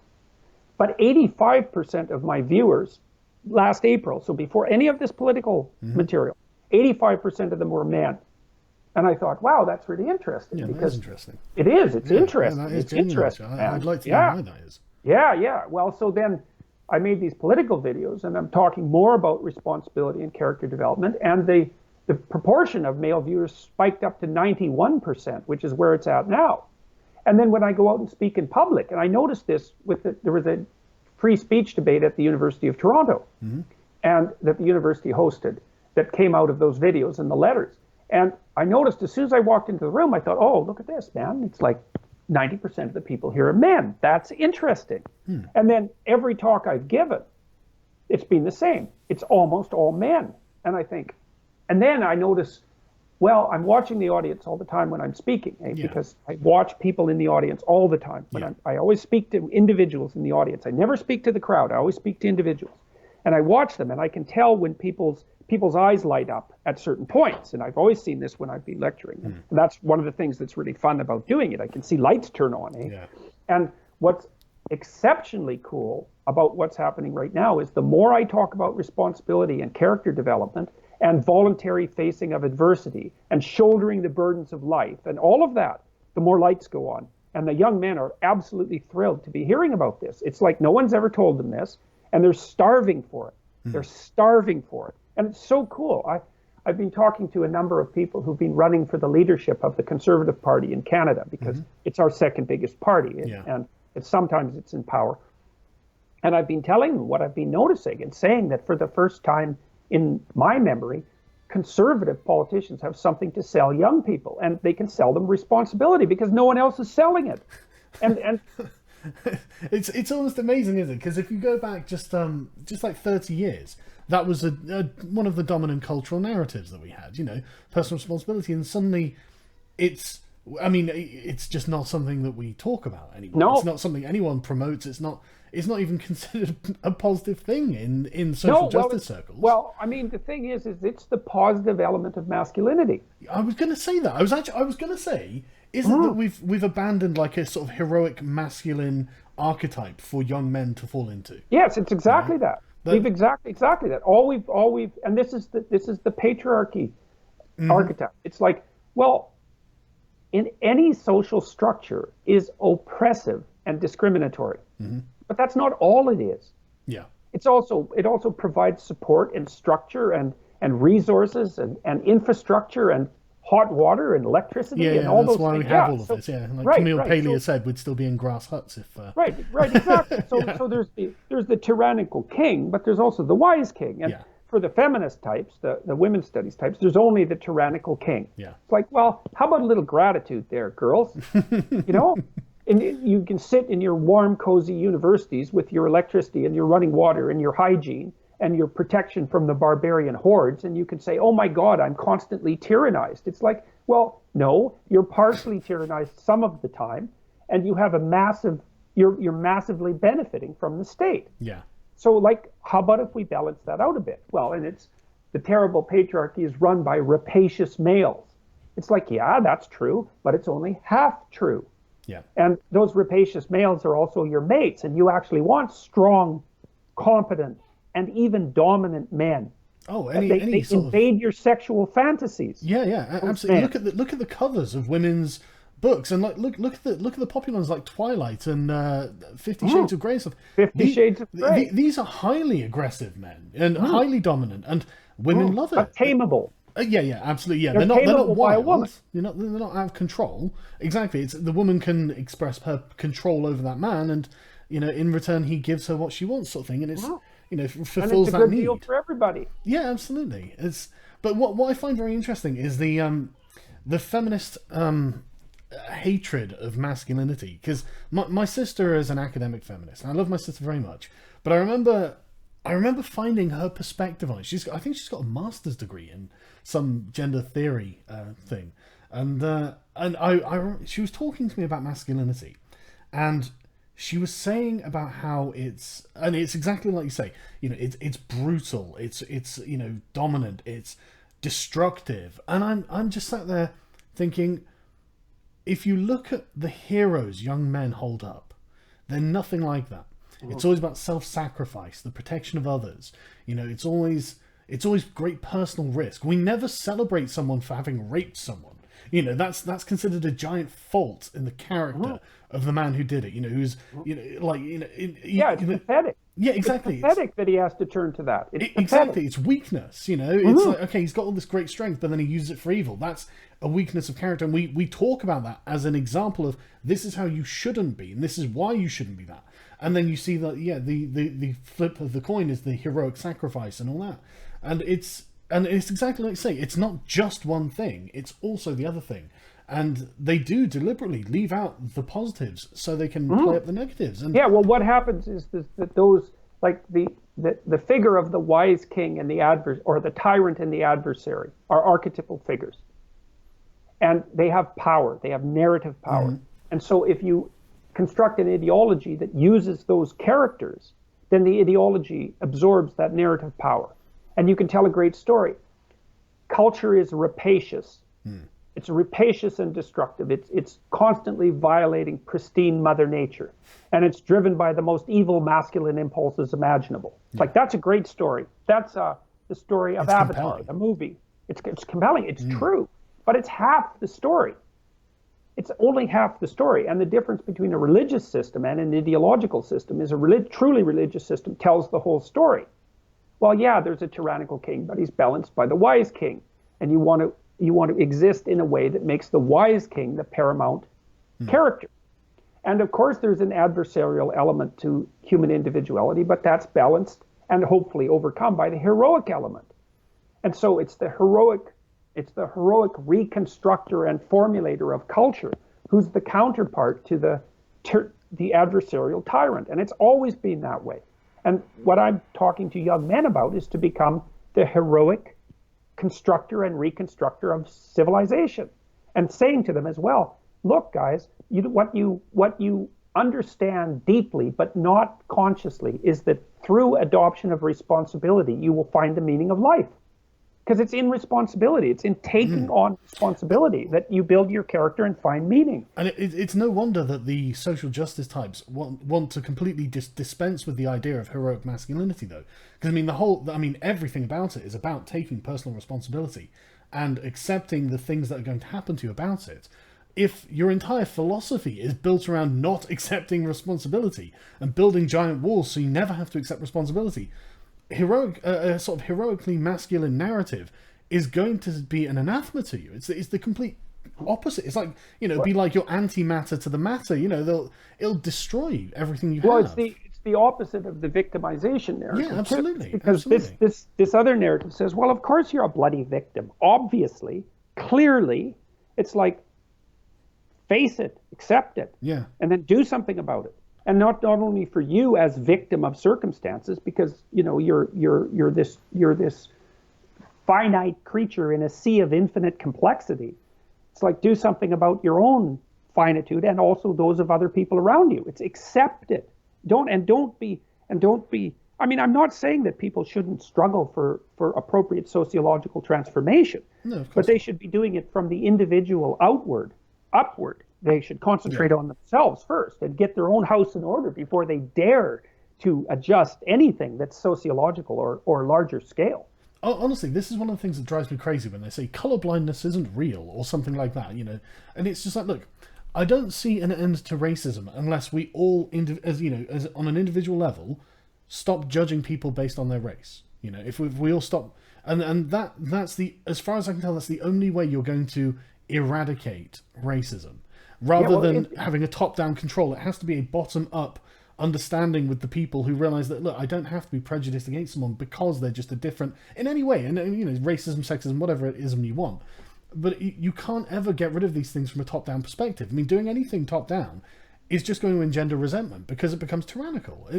It's controlling of other people, and who really wants to be controlled apart from the people who are actually so weak that they need to build a fortress and will abdicate their responsibility to the person at the top who says, yes, I will do all this for you. You just have to do exactly as I say. And that for me is the total opposite of what I want, and I could never agree to that. The West already figured out the answer to discriminatory prejudice, and the answer is you meet people individual to individual. There isn't any other answer. That's how you do it. There isn't people in wheelchairs. There's a person sitting in front of you who has their own unique particularity, and you encounter them as that, not as the exemplar of a class. Yeah. And as soon as you encounter someone as the exemplar of a class, then you're immediately part of the problem that you're complaining about. So you look past that, and you can see this in your own life, because if you're engaged in a discussion with someone that becomes group focused and ideological, the conversation is immediately frustrating, tends towards aggression, and is profoundly dull. Because you know exactly what's going to happen. Yeah. If you can get past that and start to talk to the person as an individual, they immediately become interesting and compelling. if they'll let themselves out and you can actually have a conversation with Yeah, them. because I mean, And they've got their own life story, they've got their own personal exactly. experiences. You don't know what they're going to tell you. Something, interesting or terrible might have happened to them and whatnot. And, Both of those. well, yeah, of course, yeah, of course, Certainly, yeah, both of those things have yeah, happened. yeah. But that actually, it was something I meant to bring up earlier, but I forgot. One of the things about things like when they say privilege and whatnot, and they talk about but going back to when we were talking about women's negotiating power and how they don't do it as much as men and stuff. And when it comes down to all this, it really annoys me that they refuse to individualize this sort of thing. Because, like you say, would you rather be a minority? Or would you rather be ugly? That is a great question, because there are so many people who aren't great at what they do. Like, their technical skills aren't fantastic. They're not very well organized, but they've got such force of personality, charisma. They can make other people like them and draw other people to them, that regardless of all of these, the technical abilities on paper, they still end up at the top of the pile. Because you could say, it could be like personality privilege or something like that. Mm-hmm. But everyone's different, and I know that's such a facile thing to say, but there's no doubt that there's personality privilege. Yeah. I mean, extroverted people do better in interviews. Yeah, absolutely, and that's the thing. It's nothing to you could have a woman who's particularly vibrant personality and ends up. I mean, you've seen those women who have got that sort of self-confidence that when they walk into a room, every man's eyes turn, and even the woman's as well. And not just a woman who's like that, but anyone's like that. Or you get the men who are particularly sociable and end up just being the center of attention. You see these people all the time, and then they want to just pretend like they don't exist. And I've always been sensitive to those people in a conversation. When you have a group of people in a room and you have everyone talking, you have the dominant personalities talking, I always find myself paying attention to what the more sort of meek people in the room do. And I don't know why, but if they try to say something and then someone's being loud over them, I try to get them to say, because I'm interested in what they have to say, because a lot of the time because they've been observing for a while, they've had something really funny to say or something like that, something a clever insight that I don't like to miss out on. And it's just interesting to watch the dynamics of people operate like that. But they would throw all of that away, as if people aren't individuals, and as if none of this matters, and as if none of this has an effect on people. Because even if you had a dyed-in-the-wool racist, and he's hiring for a job, if you've got Will Smith going into the room and starts talking to him on an individual level, he's probably going to win him over. You go, well, I don't like those black people, but he was okay. I didn't mind him. And that's a start. Yeah, exactly. That's how you end up sort of deconverting a racist, is by exposing him to black people he likes. And and I mean, that's it's a crass example, but it's like segregating people into identities. It's the right example, because it makes the individual stand out against the group. Yeah, and it makes group identity is a low resolution category. So it's not as differentiated and as articulated as individual to individual, and so that's exactly how you go about breaking down the racial archetype, like say the prejudicial archetype. I mean, you do the same thing with men. Like, say, some man who's been rejected a lot has an animus against women. Oh, I hate women. You just can't deal with them. It's like, well, there's actually a technical term for this in Jungian psychology. It's called freeing of the anima from the mother archetype. And what it means is that you overcome your resentment and hatred for women as a class by formulating a relationship with a particular individual woman, and that differentiates your worldview. And that's you've encountered that which rejected you and reached beyond it. Yeah. And that demolishes your low resolution representation. It gets rid of your so-called sexism. Yeah. One of the things I like about that is that when you have such an absolute, I don't like black people, I don't like women, I don't like whoever. And yeah, I understand that people are going to take that out of context. Oh, here's a nice little clip of Sargon saying this. But once you've got such a sort of basic and opaque view of things, all you need is one example to shatter it. As soon as you find that one black person, that one woman, or whatever, then suddenly the whole thing starts eroding away, and you think, well, it's more complicated than that, and that's the thing. It's exactly the same. Low resolution is a great way of describing it. It's a really useful phrase.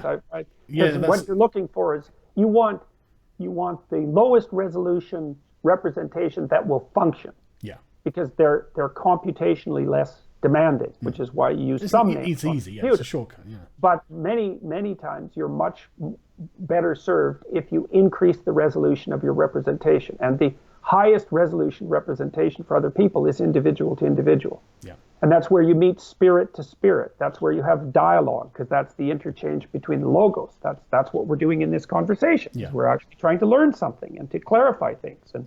And that's what people are doing when they're participating in the conversation, even if they're just listening. And so that's one of the things that's so cool about YouTube, is that it's made this process of speech, it's freed up speech to such a great degree. At the same time, it's under such tremendous attack. So lucky for us to be able to benefit from that and to be able to participate in it.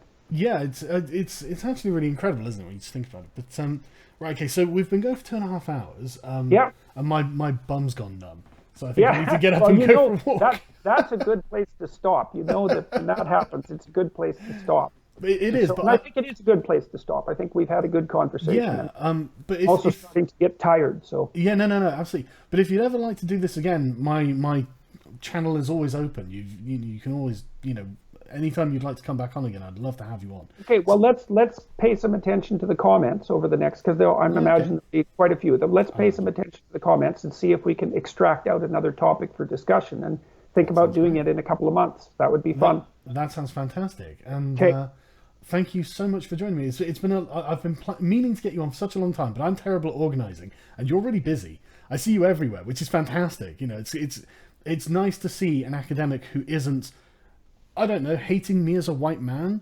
No, I'd rather hate you as an individual. Yes, exactly. Yeah, hate me for what I've done rather than for what I am. Thank you. I appreciate that. I feel respected when you say that. Because at least I can say, yeah, I did that. Right, exactly. You've deserved, you've earned your hatred that way. Exactly, that's exactly it. I've earned it. Thank you. But no, thanks again, Doctor, and thanks to everyone listening. Send me the link and I'll tweet it and all of that. I certainly shall. Okay, good. Very nice talking with you.